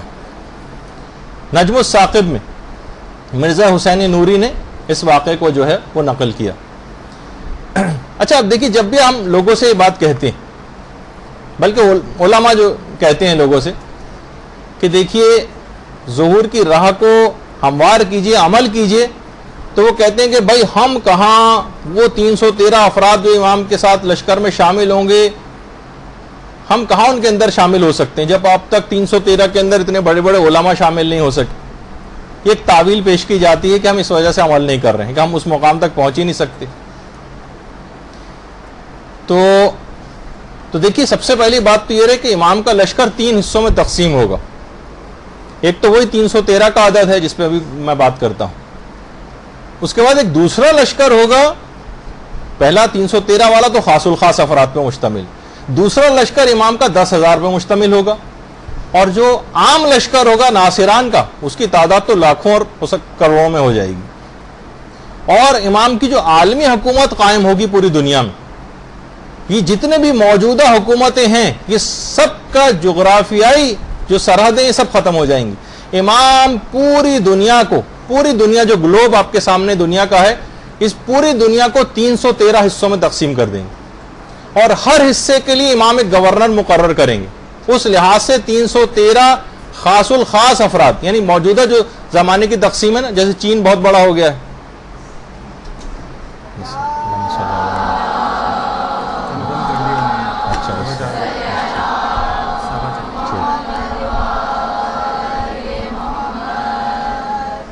تو ایسا نہیں ہوگا کہ پوری دنیا جس وقت اس طرح ہم دیکھتے ہیں کہ چین اتنا بڑا ہو گیا ہے اور روس جو ہے وہ اتنا بڑا ہو گیا ہے اور انڈیا اتنا بڑا ہو گیا, اور اتنے سے چھوٹے چھوٹے ممالک کے گلوب پہ آپ کو بالکل ڈاٹ کی صورت میں نظر آ رہے ہوتے ہیں. امام یہ والی تقسیم ختم کر دیں گے, پوری دنیا کو 313 حصوں میں تقسیم کریں گے. ان 313 حصوں میں ہر حصے کے لیے گورنر کو مقرر کریں گے. یہ تعداد اصل میں 313 ان گورنروں کی تعداد. یہ اس میں ظاہر ہے کہ بہت خاص الخاص افراد یقیناً شامل ہوں گے, کیونکہ عالمی امام کی حکومت ہوگی, جو ان کے گورنر ہوں گے وہ ہمارے زمانے کے یہاں جو فاسق و فاجر گورنروں کی طرح تھوڑی ہوں گے. تو بہرحال اب امام کو ہم ٹھیک ہے ان میں شامل نہیں ہو سکتے تو 10,000 کے لشکر میں شامل ہو سکتے ہیں, اس میں نہیں ہو سکتے تو لاکھوں اور کروڑوں میں افراد جو ہوں گے جو دیگر تمام اس کے اندر اپنی ذمہ داری کو انجام دے رہے ہوں گے تو امام کوئی فاسق و فاجر و بدکار افراد کو تو تعینات نہیں کریں گے اپنی طرف سے، عادل افراد کو. تو ایسے افراد کو مہیا کرنا ایک آپ کی ذمہ داری کہ اتنی تعداد میں لوگوں کا اضافہ کیا جائے، نیک لوگوں کا، صالح لوگوں کا، اعتقاد اور عمل کے لحاظ سے کامل لوگوں کا، کہ جب امام عالمی حکومت قائم کریں تو ان کو وہ عہدے دیے جا سکیں. تو بہرحال یہ ایک بات ہے کہ دیکھیے انتظار فرج اس کو افضل ترین اعمال میں قرار دیا جاتا ہے، مگر یہ بات یاد رکھ لیجئے کہ یہ عمل جو ہے انتظار کا یہ خود اعمال صالحہ ہی کے ساتھ ہی قابل فہم. یہ دیکھیے فرج اور کشائش یا راحت جس کو کہا جاتی ہے پریشانیوں کے مقابلے میں قابل فہم ہوتی، یعنی جو پریشان ہوگا اسی کے لیے فرج قابل فہم ہوگی، جو کسی پریشانی اور دکھ میں مبتلا ہی نہ ہو اس کے لیے فرج اور کشائش اور راحت کوئی معنی نہیں رکھتی. امام ظہور کریں یا نہ کریں اس کو کوئی مطلب ہی نہیں، اس کا امام کے ظہور کو راہ ہموار کرنے میں کوئی حصہ نہیں، اس کو کوئی کنسرن ہی نہیں، تو اس کے لیے فرج و انتظار بے معنی ہو کر رہ جائے گا. یہ جو کہا جاتا ہے کہ افضل اعمال ہے انتظار فرج. دیکھیے کسی بھی مشکل میں خدا پر اعتماد اور یقین کا پتہ اسی وقت چلتا ہے جب انسان واقعی سے کسی مشکل کے عالم میں ہو. جب کوئی کسی مشکل میں گرفتار ہی نہ ہو تو اس کو پتہ نہیں چلتا کہ خدا پر توکل اور اعتقاد کی گہرائی کیا ہوتی. یہ عمل اور ایکٹیویٹی میں دکھانی پڑے گی آپ کو. لوگ دیکھیے امام سے ملاقات کے لیے زیارات کے اعمال انجام دیتے ہیں، ان کی اپنی ایک جگہ حیثیت. کتنے ہی علماء ہیں کہ جنہوں نے سورہ اسراء کی آیت نمبر 80، یہ آپ چاہیں تو نوٹ بھی کر لیں، سورہ اسراء کی آیت نمبر 80 وہ 100 مرتبہ ہر شب 40 شبوں تک اس آیت کو، آیت مبارکہ کو انہوں نے پڑھا، اور کتنے ہی لوگوں نے امام زمانہ کی زیارت کا شرف حاصل کیا. وہ آپ خود قرآن سے جا کے دیکھ لیجئے گا کہ سورہ اسراء کی آیت نمبر 80 80. اچھا ابھی اس کو ڈسکس نہ کریں، ابھی آگے چل کر تو 40 شبوں میں اس کو پڑھنا ہے، تو بہرحال اس کو اس طرح سے پڑھتے ہوئے جائیں. اچھا اب ایک یہ تو میں ایک علماء کے لحاظ سے ایک بات بتا رہا تھا کہ وہ اس عمل کو کر کے، عملیات تو بہت سارے، صحیفہ مہدویہ کے نام سے جو کتاب بھی ہے اس کے اندر وہ سارے اعمال جو ہیں وہ لکھے ہوئے ہیں جو امام زمانہ سے توسل اور تقرب کے لیے کیے جاتے ہیں. لیکن عمل کو کیسے انجام دینا ہے؟ دیکھیے آیت اللہ سیستانی کے جو والد محترم تھے ان کا نام تھا سید باقر سیستانی. تلاش بسیار کے باوجود میں ان کی تصویر آپ کو نہیں دکھا سکا، نہیں ملی مجھے. مشہد کے بہت بڑے علماء میں شمار ہوتا تھا آیت اللہ سیستانی کے والد کا، اور انہوں نے اپنے لیے مقرر کیا تھا باقر سیستانی نے، آپ میں سے اکثر طالبات نے واقعہ سنا ہوا بھی، مقرر کیا تھا کہ وہ 40 جمعوں تک 40 مختلف مساجد میں ایک عمل انجام دیں گے جس میں زیارت عاشورہ اور زیارت اربعین کو پڑھا جاتا ہے امام زمانہ کے توسل اور تقرب اور امام کی زیارت کے لیے. انہوں نے اپنے اوپر آیت اللہ سیستانی کے والد نے زیارت اربعین کو اور زیارت عاشورہ کو 40 جمعوں تک اور 40 مختلف مساجد میں پڑھنے کا ایک عمل کیا تھا. وہ خود یہ فرماتے ہیں باقر سیستانی کہ ابھی 38واں یا 39واں ہفتہ ہی چل رہا تھا کہ میں مسجد میں عبادت کر رہا تھا تو میں نے دیکھا کہ مسجد کی جو کھڑکی ہے اس میں باہر سے ایک نور سا ساطع ہو رہا ہے. اللہم صلی علی محمد و علی محمد.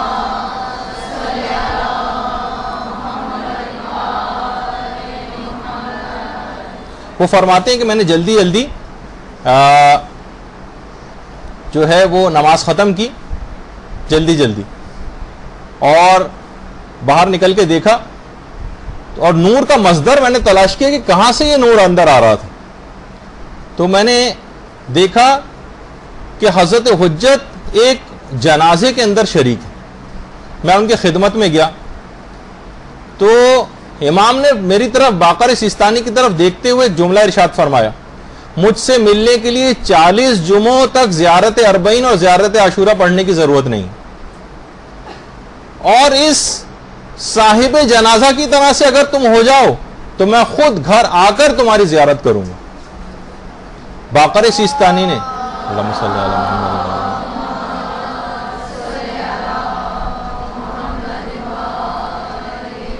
باقر سیستانی نے کہا مولا کس کا جنازہ؟ کہا یہ اس مومنہ کا جنازہ ہے جو رضا خان جو تھا، جو شاہ ایران کا باپ تھا رضا خان، اس نے زبردستی ہی، امام نے خود اس کا نام لیا کہ رضا خان نے جو زبردستی حجاب پر پابندی لگائی تھی، تو اس عورت نے 7 سال تک ایک قدم بھی گھر سے باہر نہیں نکالا تھا، اور اسی عالم میں مر گئی کہ میں اپنے پردے کی حفاظت کروں گی، اور کسی ضروری کام سے بھی باہر نہیں نکلی۔ تم اس عورت کی طرح سے اس طرح سے دین کے اوپر اگر عامل ہو جاؤ تو تمہیں 40 جمعوں تک زیارت اربعین اور زیارت عاشورہ پڑھنے کی ضرورت نہیں ہے، میں خود تمہاری زیارت کے لیے تمہارے گھر آؤں گا۔ عمل کر کے دکھانا ہوگا، بلکہ امام نے کہا میں خود نماز جنازہ بھی اس کی آ کر پڑھوں گا۔ تو دیکھیے عمل کر کے بتانا ہے، اپنے پردے کی حفاظت کرنی، یہ نہیں کہ ذرا سا شادی بیاہ کی کوئی تقریب ہو گئی اور آپ اسی وقت اپنے پردے کو آپ نے جو ہے خطرے کے اندر ڈال دیا۔ تو دیکھیے بڑے مقام تک لوگ بغیر کام کیے نہیں پہنچ جاتے۔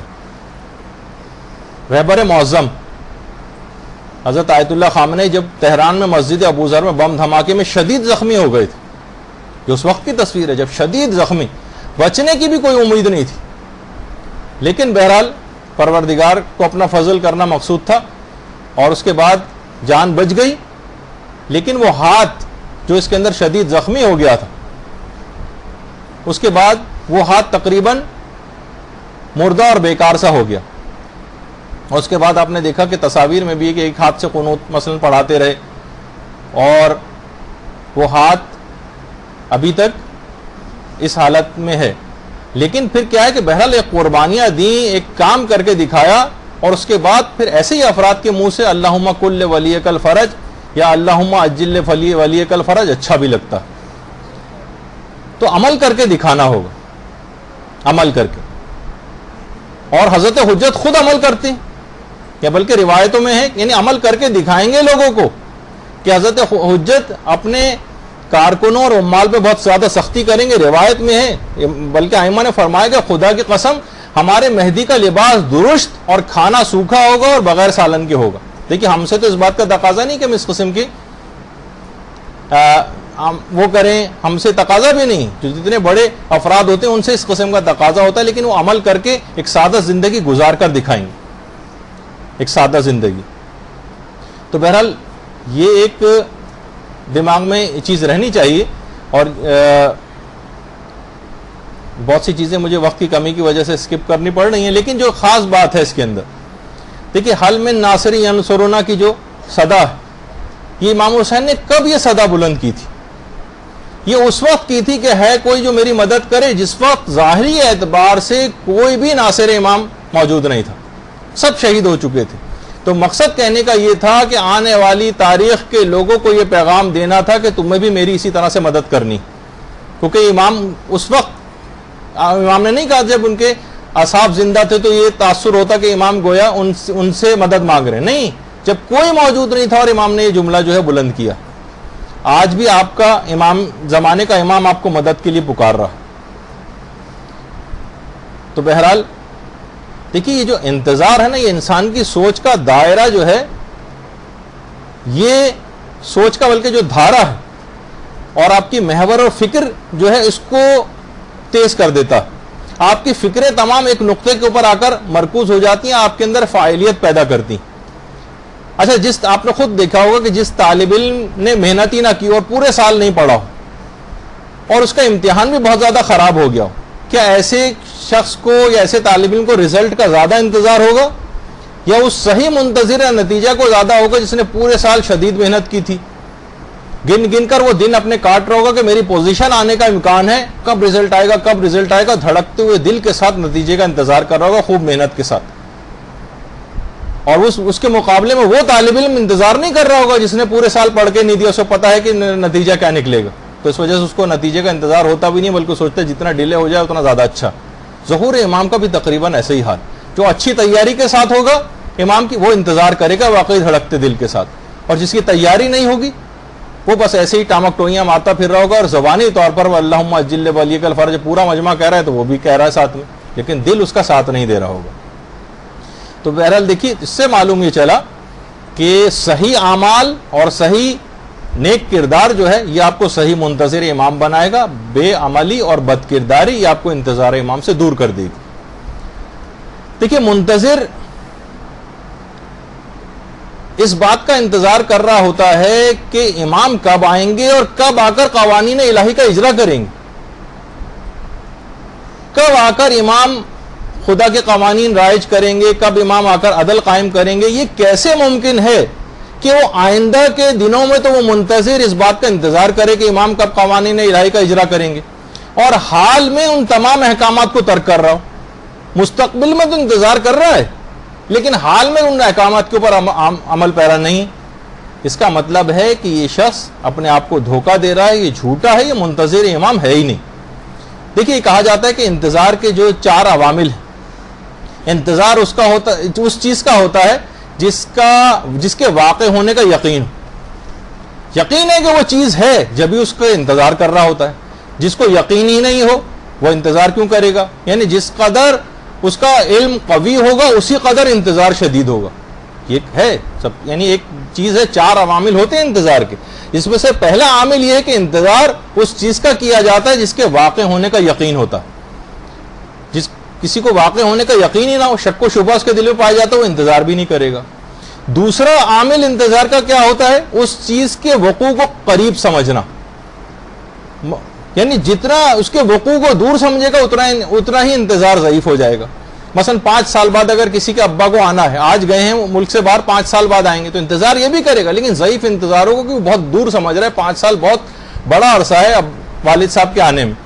لیکن وہ کہے کہ والد صاحب جو ہے جہاز میں بیٹھ گئے اور کسی وقت آنے والے ہیں اور فلائٹ پہنچنے ہی والی ہے، بار بار فون کر رہا ہے، جس کے وقوع کو بہت قریب سمجھے گا انتظار زیادہ شدید ہو جائے گا۔ ٹھیک ہے نا؟ تو یہ ایک چیز ہوتی،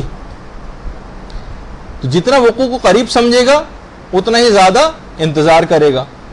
اچھا، جس وقوع پذیر ہونے والی چیز کو وہ چاہتا ہے، جس کو وہ اپنا مطلوب اور مقصود قرار دیتا ہے، اسی کا انتظار کرے گا۔ جو مطلوب ہی نہ ہو اس کو وہ انتظار کیوں کرے گا؟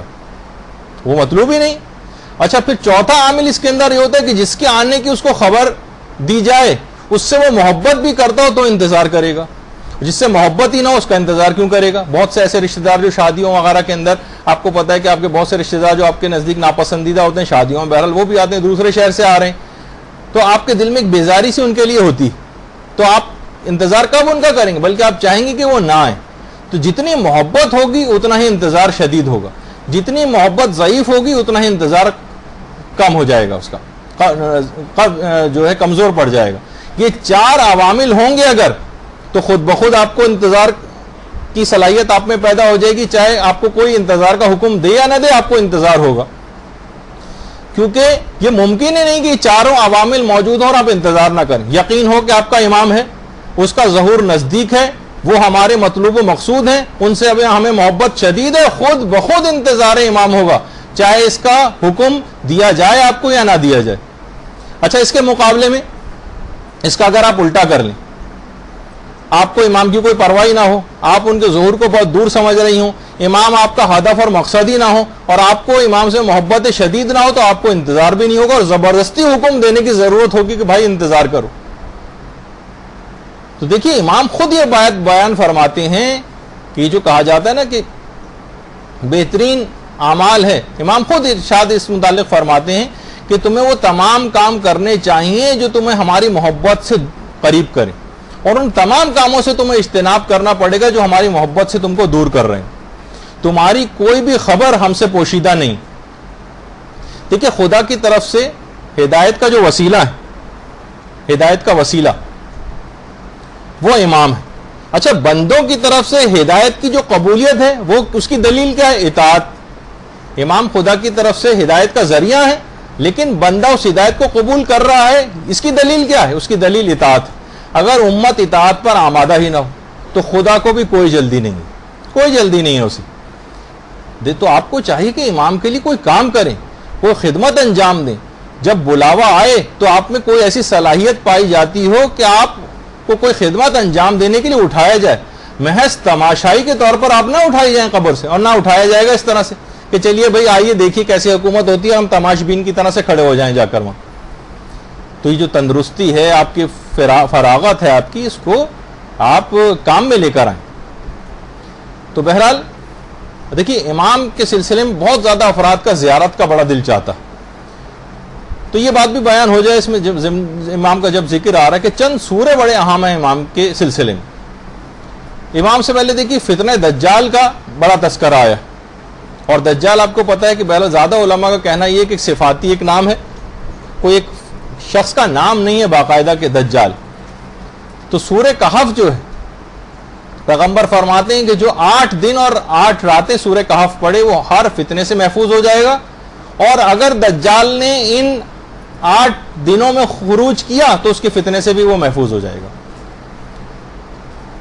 سورہ کہف.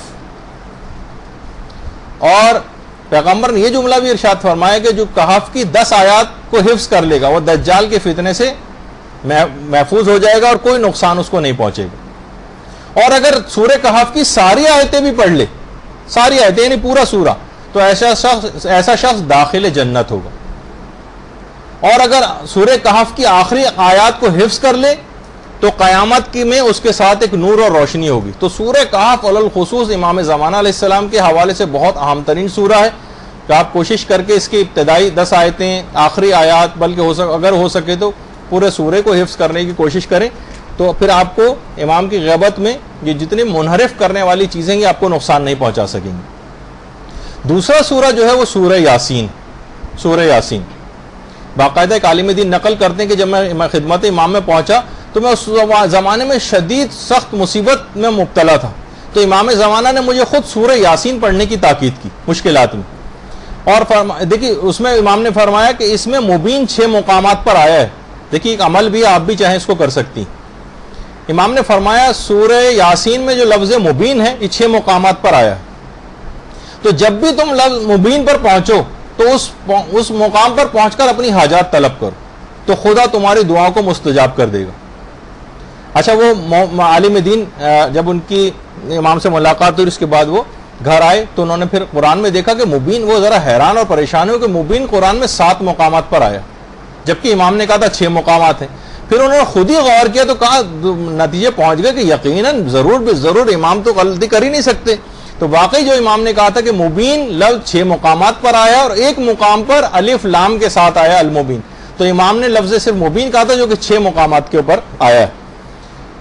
تو پھر انہوں نے اسی طریقے سے پڑھا کہ جیسے امام نے بتایا تھا اور وہ دعا فوراً مستجاب ہو گئی. تو سورہ یاسین کا یہ عمل بڑے آپ نے آرام سے سن لیا کہ دعا مستجاب ہو گئی, اور کچھ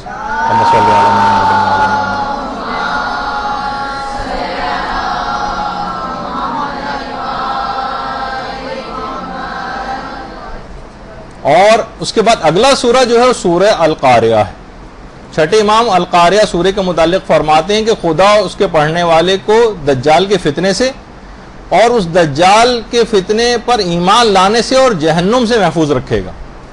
تو یہ خاص طور پر غیبت کے زمانے میں جبکہ انحرافات بڑھتے جا رہے ہیں سورہ قاریہ پڑھنے کی بھی ایک لحاظ سے تاکید آئی. اور اس کے علاوہ جو مسبحات سورے, مسبحات ابھی بتاتا ہوں کون سے سورے. جابر بن یزید جعفی 5ویں امام کے بھی صحابی ہیں, 6ٹے امام کے بھی ہیں, وہ فرماتے ہیں 5ویں امام سے کہ جو شخص بھی رات کو سونے سے پہلے مسبحات پڑھے گا وہ نہیں مرے گا مگر یہ کہ حضرت قائم کو درک کر لے گا. اللہم صلی علی محمد.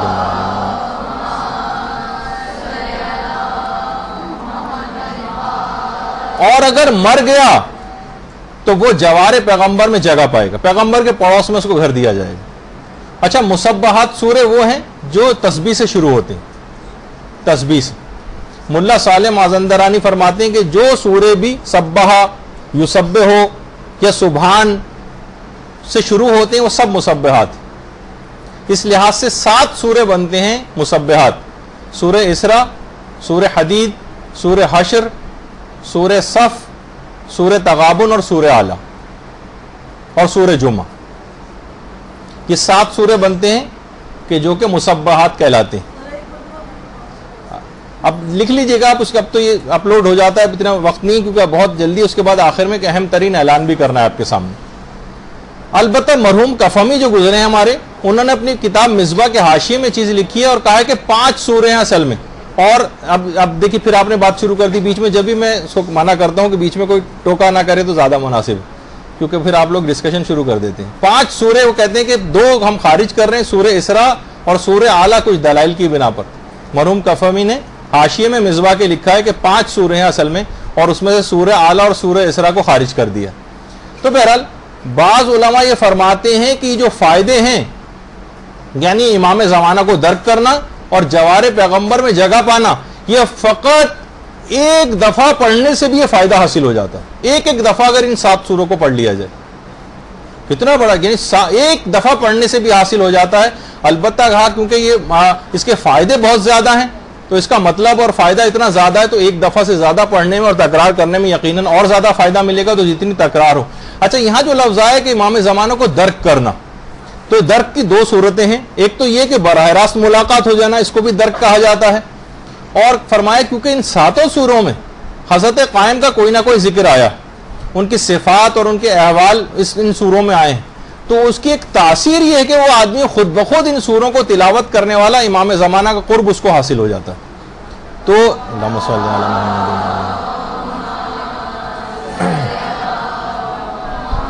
اچھا، اب کریں کیا کریں؟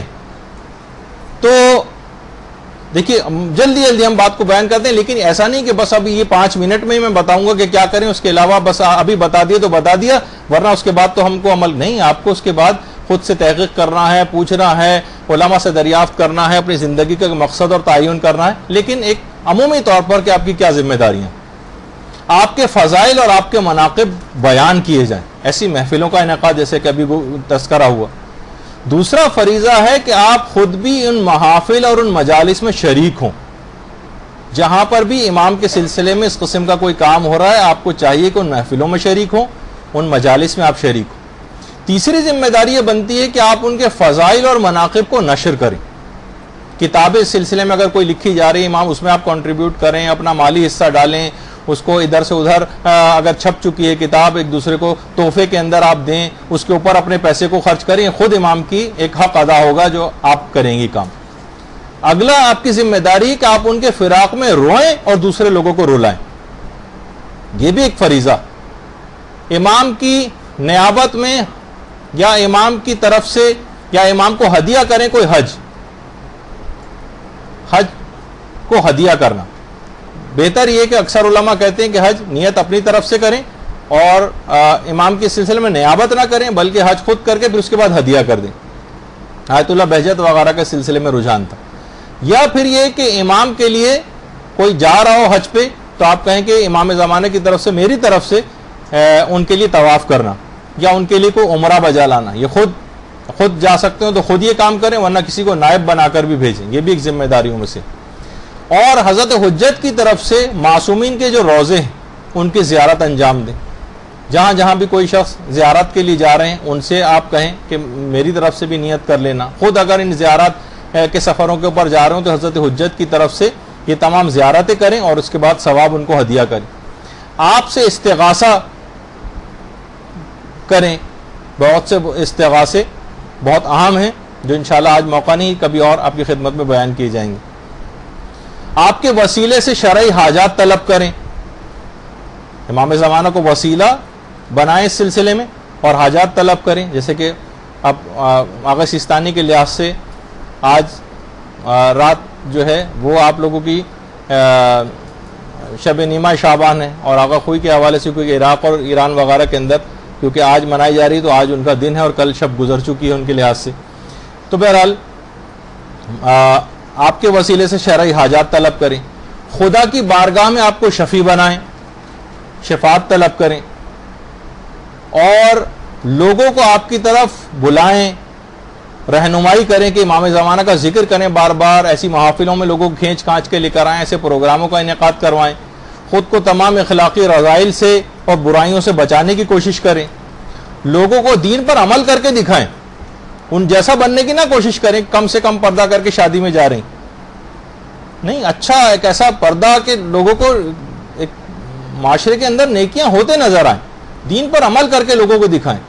خود علم حاصل کریں، تبلیغات دینی کے اندر اپنے آپ کو لے کر آئیں، امام سے ملاقات کے شوق کا اظہار کریں اور تجدید عہد ان سے کریں، دعا عہد پڑھیں اس سلسلے میں، مومنین کی مدد کریں، مومنین کو خوش کریں۔ علماء فرماتے ہیں کہ مومنین کو خوش کرنا خود امام زمانہ کو خوش کرنے کے برابر، اور امام زمانہ علیہ السلام کو ایک جو یاد کیا جاتا ہے جس طرح سے، اور امام کو روزانہ سلام کریں، یعنی زیارات پڑھیں، ان کی توسل ان سے کریں، ان سے جسمانی اور روحانی جو نسبت ہے رکھنے والے جو علماء اور سادات اور مومنین ان کا بھی تقرب حاصل کریں، قنوت میں امام زمانہ کے لیے دعا کریں۔ قنوت میں حضرت حجت جو خود قنوت پڑھتے ہیں، آیت اللہ سید نصر اللہ مستنبت جو کہ خود آیت اللہ خوئی کے داماد تھے، وہ فرماتے ہیں کہ میں نے خود حرم امیر المومنین میں حضرت حجت کو ان کی دل نشیں آواز میں قنوت پڑھتے سنا تھا، اور اس اللہم صلی علی محمد و علی محمد،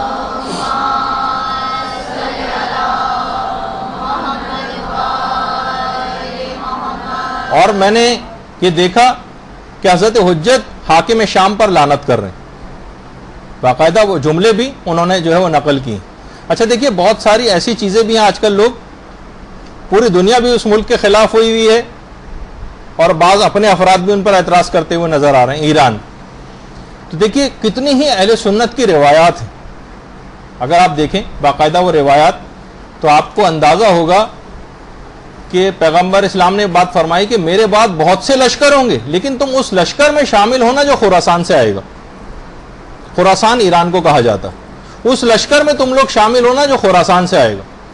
دوسری ایک اور روایت حضرت ابو ہریرہ کی بھی، ترمذی کے اندر بھی، کہ پیغمبر نے فرمایا خراسان کی طرف سے سیاہ سیاہ جھنڈے آئیں گے، کوئی طاقت ان کو واپس نہیں کر سکے گی یہاں تک کہ وہ بیت المقدس میں نصب کر دیے جائیں گے۔ اللہم صلی علی محمد۔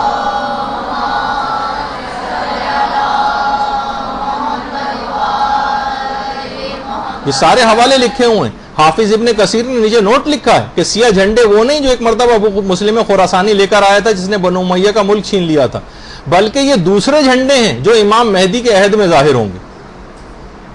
اور پیغمبر نے یہ بھی فرمایا، صوبان سے روایت ہے مسند احمد ابن حنبل میں بھی اور سنن بہقی میں بھی، صوبان جو رسول کے آزاد کردہ غلام تھے بیان کرتے ہیں کہ رسول نے فرمایا جب تم دیکھو کہ سیاہ جھنڈے خراسان کی جانب سے آ رہے ہیں تو ان میں شامل ہو جانا، اگرچہ برف کے اوپر گھٹنوں کے بل چل کے ہی کیوں نہ آنا پڑے، کیونکہ ان میں اللہ کا خلیفہ مہدی ہوگا۔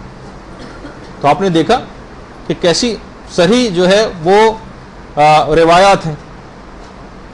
تو بہت اچھا، اب دیکھیے بہت سارے سادہ لوگ افراد جو ہیں وہ یہ سمجھتے ہیں کہ امام زمانہ جب تشریف لائیں گے تو سب کام خود بخود ہی ہو جائیں گے، دشمنوں کو بھی امام خود برباد کریں گے، اور تلوار بھی امام خود ہی چلائیں گے، جنگ بھی معجزاتی انداز میں جیت لیں گے، بس ہر طرف اس کے بعد خوشیاں ہو جائیں گی، لذتیں ہوں گی، عیش و آرام اور چین ہوگا، حکومت جو ہے ہم کو مل جائے گی، ہمیں خود کچھ بھی نہیں کرنا پڑے گا، قربانیاں دینے والے تو یقیناً امام اپنے ساتھ ہی لے کر آئیں گے، ہمیں کچھ نہیں کرنا پڑے گا۔ ایسے افراد اگر امام آ گئے، امام اگر یہ فکر رکھنے والے جن کو کرنا کرانا کچھ نہیں اور صرف یہ عیش و آرام کا انتظار کر رہے ہیں، ان کا رویہ ان کوفیوں کے رویوں کی طرح سے ہو جائے گا جنہوں نے خود امام حسین کو بلایا تھا، منتیں کی تھیں، لیکن جب وقت عمل آئے تو لوگ اپنے گھروں میں دبک کے بیٹھ گئے تھے اور کوئی کام کر کے نہیں دیا تھا۔ بلکہ بہت سی روایتوں میں یہ بات آئی ہے کہ جب جس وقت امام زمانہ تشریف لائیں گے تو یہ ایسے بہت سارے افراد جو بے عمل قسم کے ہوں گے، جو کرنے کرانا جن کو کچھ نہیں، کہیں گے کہ یابنا سیدہ واپس تشریف لے جائیے، ہمیں آپ کی کوئی ضرورت نہیں۔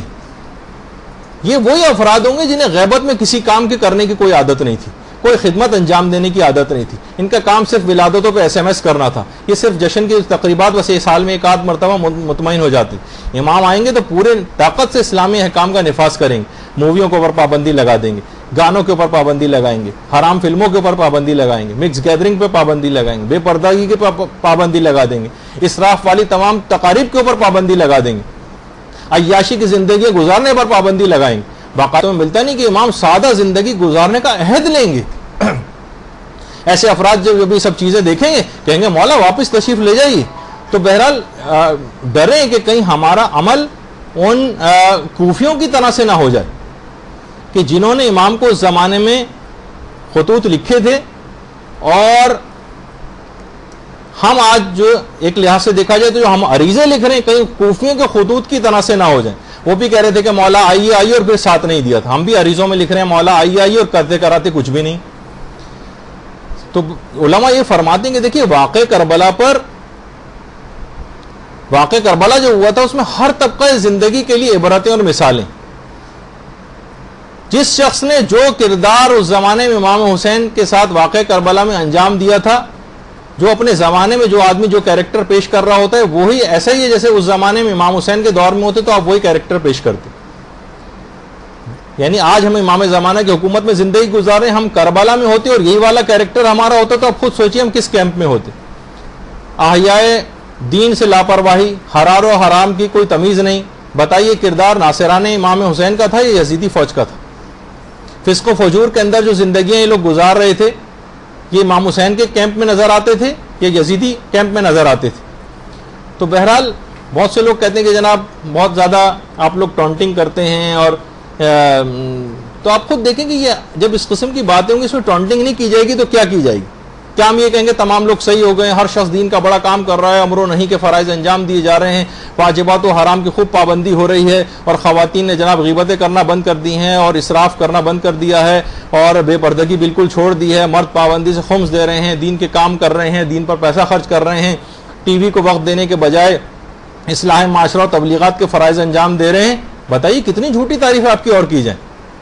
آپ سے مراد یعنی عمومی جو معاشرہ, بعض افراد یہ سوچتے ہیں کہ دیکھیں ہم کہاں اور ہم جیسے گناہگار اور کہاں امام کی نصرت, ہم اس قابل کہاں ہیں؟ تو دیکھیے تاریخ کربلا یہ شاہد ہے کہ نصرت امام ایک ایسا عمل ہے کہ کتنا ہی بڑے گناہگار کیوں نہ ہو, نصرت امام کا جب وہ گناہگار ارادہ کرتا ہے تو وہ گناہوں کو نیست و نابود کر دیتا ہے. بڑا گناہگار ہور جیسا جب اس نے نصرت امام کا ارادہ کیا عظیم درجات حاصل کر لی. ہور,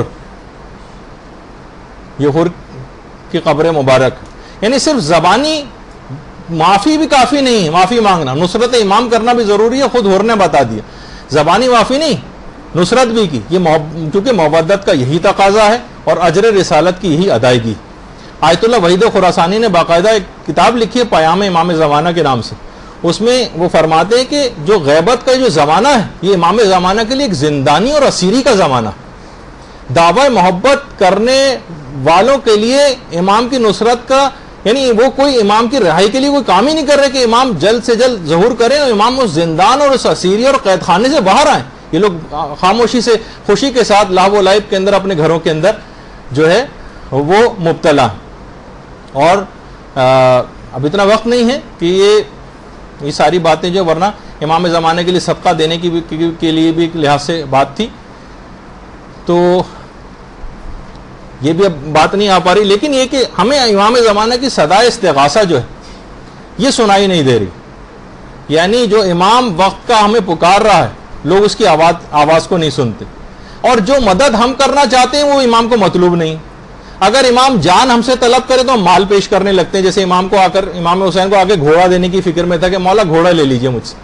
اچھا اگر امام کو عمل مطلوب ہو تو ہم عقیدے دکھانے لگتے ہیں, دیکھیے مولا ہم کتنے نعرے لگا رہے ہیں, آپ کے لیے کتنی مجلسیں برپا کر رہے ہیں, اور ہم آپ کو امام مانتے ہیں, آپ کی ولایتی عقیدے کو مانتے ہیں. یعنی جب امام کو عمل مطلوب ہوتا ہے تو ہم عقیدہ دکھانے لگتے ہیں. جب مال مطلوب ہوتا ہے تو ہم غربت اور پیسوں کی تنگی کا رونے لگتے ہیں, خمس بچانے کے طریقے پوچھتے ہیں.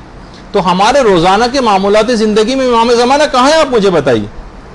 بلکہ بڑا عجیب سمجھا جاتا ہے اگر امام زمانہ کو اس لحاظ سے ان کو پکارا جائے. تو کیا جواب دیں گے ہم حل من ناصر ینصرنا کا؟ کیا امام کی نصرت فقط اور فقط میدان جنگ میں ہی ہوتی؟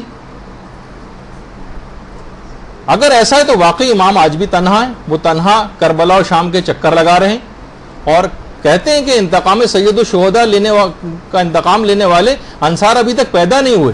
مالک اشتر یہ پیدا نہیں ہوئے بھی اس جیسے, اور حبیب ابن مظاہر یہ بھی تک پیدا نہیں ہوئے, اور ان جیسے کردار کا حامل کوئی جو ہے کہیں نظر نہیں آتا.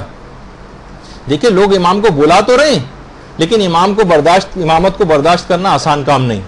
ان کا انکار کرنا کفر کے برابر ہو جائے گا. لگتا ہے کہ ابھی صبح ہونے میں بہت وقت باقی, ابھی مومن دولت کمانے میں مصروف, ابھی ہمارے نوجوان آوارہ گردی, TV, mobile, S M S اور انٹرنیٹ کی سیریں کرتے پھر رہے ہیں, لہو و لائب ان کا شکار ہے. ہمارے بوڑھے صرف اخبار پڑھتے نظر آ رہے ہیں، ٹی وی ڈرامے اور فلمیں دیکھتے ہوئے نظر آ رہے ہیں، خواتین وہ دنیا کی رنگینیوں میں غرق ہیں، فیشن، کپڑے، زیورات کے گرداب سے ہی باہر نہیں نکل رہی، حتیٰ کہ مولا ابھی عام عورتیں تو چھوڑیں، مدرسۃ القائم کی طالبات ہی تیار نہیں، اور لگتا ہے کہ 10 سال سے فقط یہاں پر ٹی وی وغیرہ دیکھنے کے لیے آ رہی ہیں۔ مولا ابھی آپ کو اور صبر کرنا پڑے گا، ابھی مومن و مومنات کی نگاہ میں آپ کی نصرت کا وقت نہیں آیا، ابھی صرف 12 صدیاں ہی تو گزری، ابھی مومنین کو بہت دنیا سے امیدیں باقی، ابھی آپ کے لیے کوئی تیار نہیں۔ البتہ آج اگر یہ لوگ پختہ ارادہ کر لیں، توبہ کر لیں، دین کے لیے کام کریں گے، آگے بڑھ کر کوئی ذمہ داریاں قبول کریں گے، شادیاں ہوتے ہی یہ لڑکیاں جو ہیں رسیاں توڑا کر اس طرح بقرعید میں قربانی کا جانور بھاگتا ہے، اس طرح سے بھاگ نہیں جائیں گی، خدمات دینی انجام دیں گی، علوم کے فروغ میں اپنا گھر، اپنے گاڑی، اپنا پیسہ، اپنے تعلقات، جسمانی محنتیں، اپنی صلاحیتوں کو استعمال کریں گی، بس وہیں سے ہی نصرت امام کا آغاز ہو جائے گا، ظہور کی راہ کو ہموار ہونے میں آپ کی شراکت ہو جائے گی، اور سارے گناہ ہمارے نصرت امام کی آمادگی کے سورج کے طلوع ہوتے ہی بھاپ بن کر اڑ جائیں گے، اور وہ آنے والا آ جائے گا جس کے لیے آپ اللہم صلی علی محمد وعلی محمد،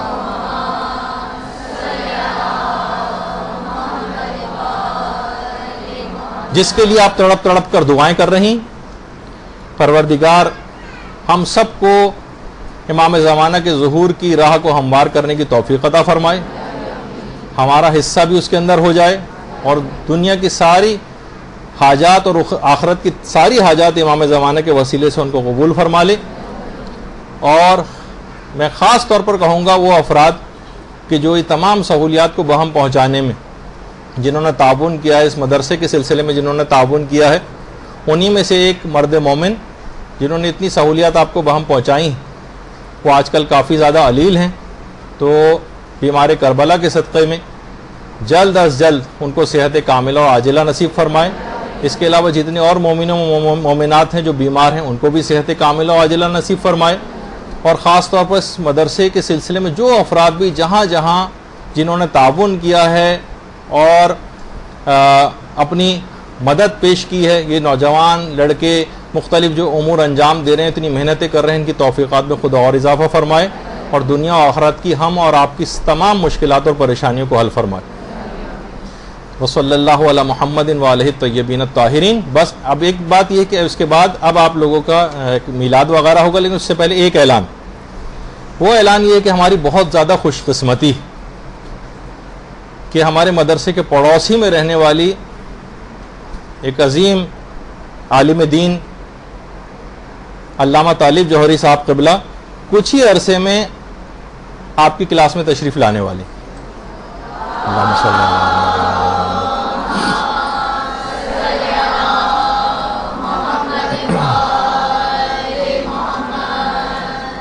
اور آج تو وہ انہوں نے یہ کہا کہ میں کوئی خطاب وغیرہ نہیں کروں گا، آج تو آپ کو لوگوں کا میلاد ہے، مدرسہ ویسے وزٹ کریں گے لیکن آپ لوگوں سے بھی ملنے آئیں گے، اور اس کے بعد انہوں نے وعدہ کیا ہے کہ انشاءاللہ وہ گاہے بگاہے آپ لوگوں کے دروس کے سلسلے میں بھی یہاں پر تشریف لاتے رہیں گے اور ہم ان سے فیضیاب ہوں گے۔ تو امید یہی ہے کہ انشاءاللہ آپ لوگ جب آئیں تو بالکل ڈسپلن کا مظاہرہ کریں، اور کوئی بھی ایسی چیز نہ ہو، بالکل اچھے طریقے سے، اور ایسا نہ ہو کہ مچھلی بازار کی طرح سے سب لوگ بولنا شروع ہو جائیں۔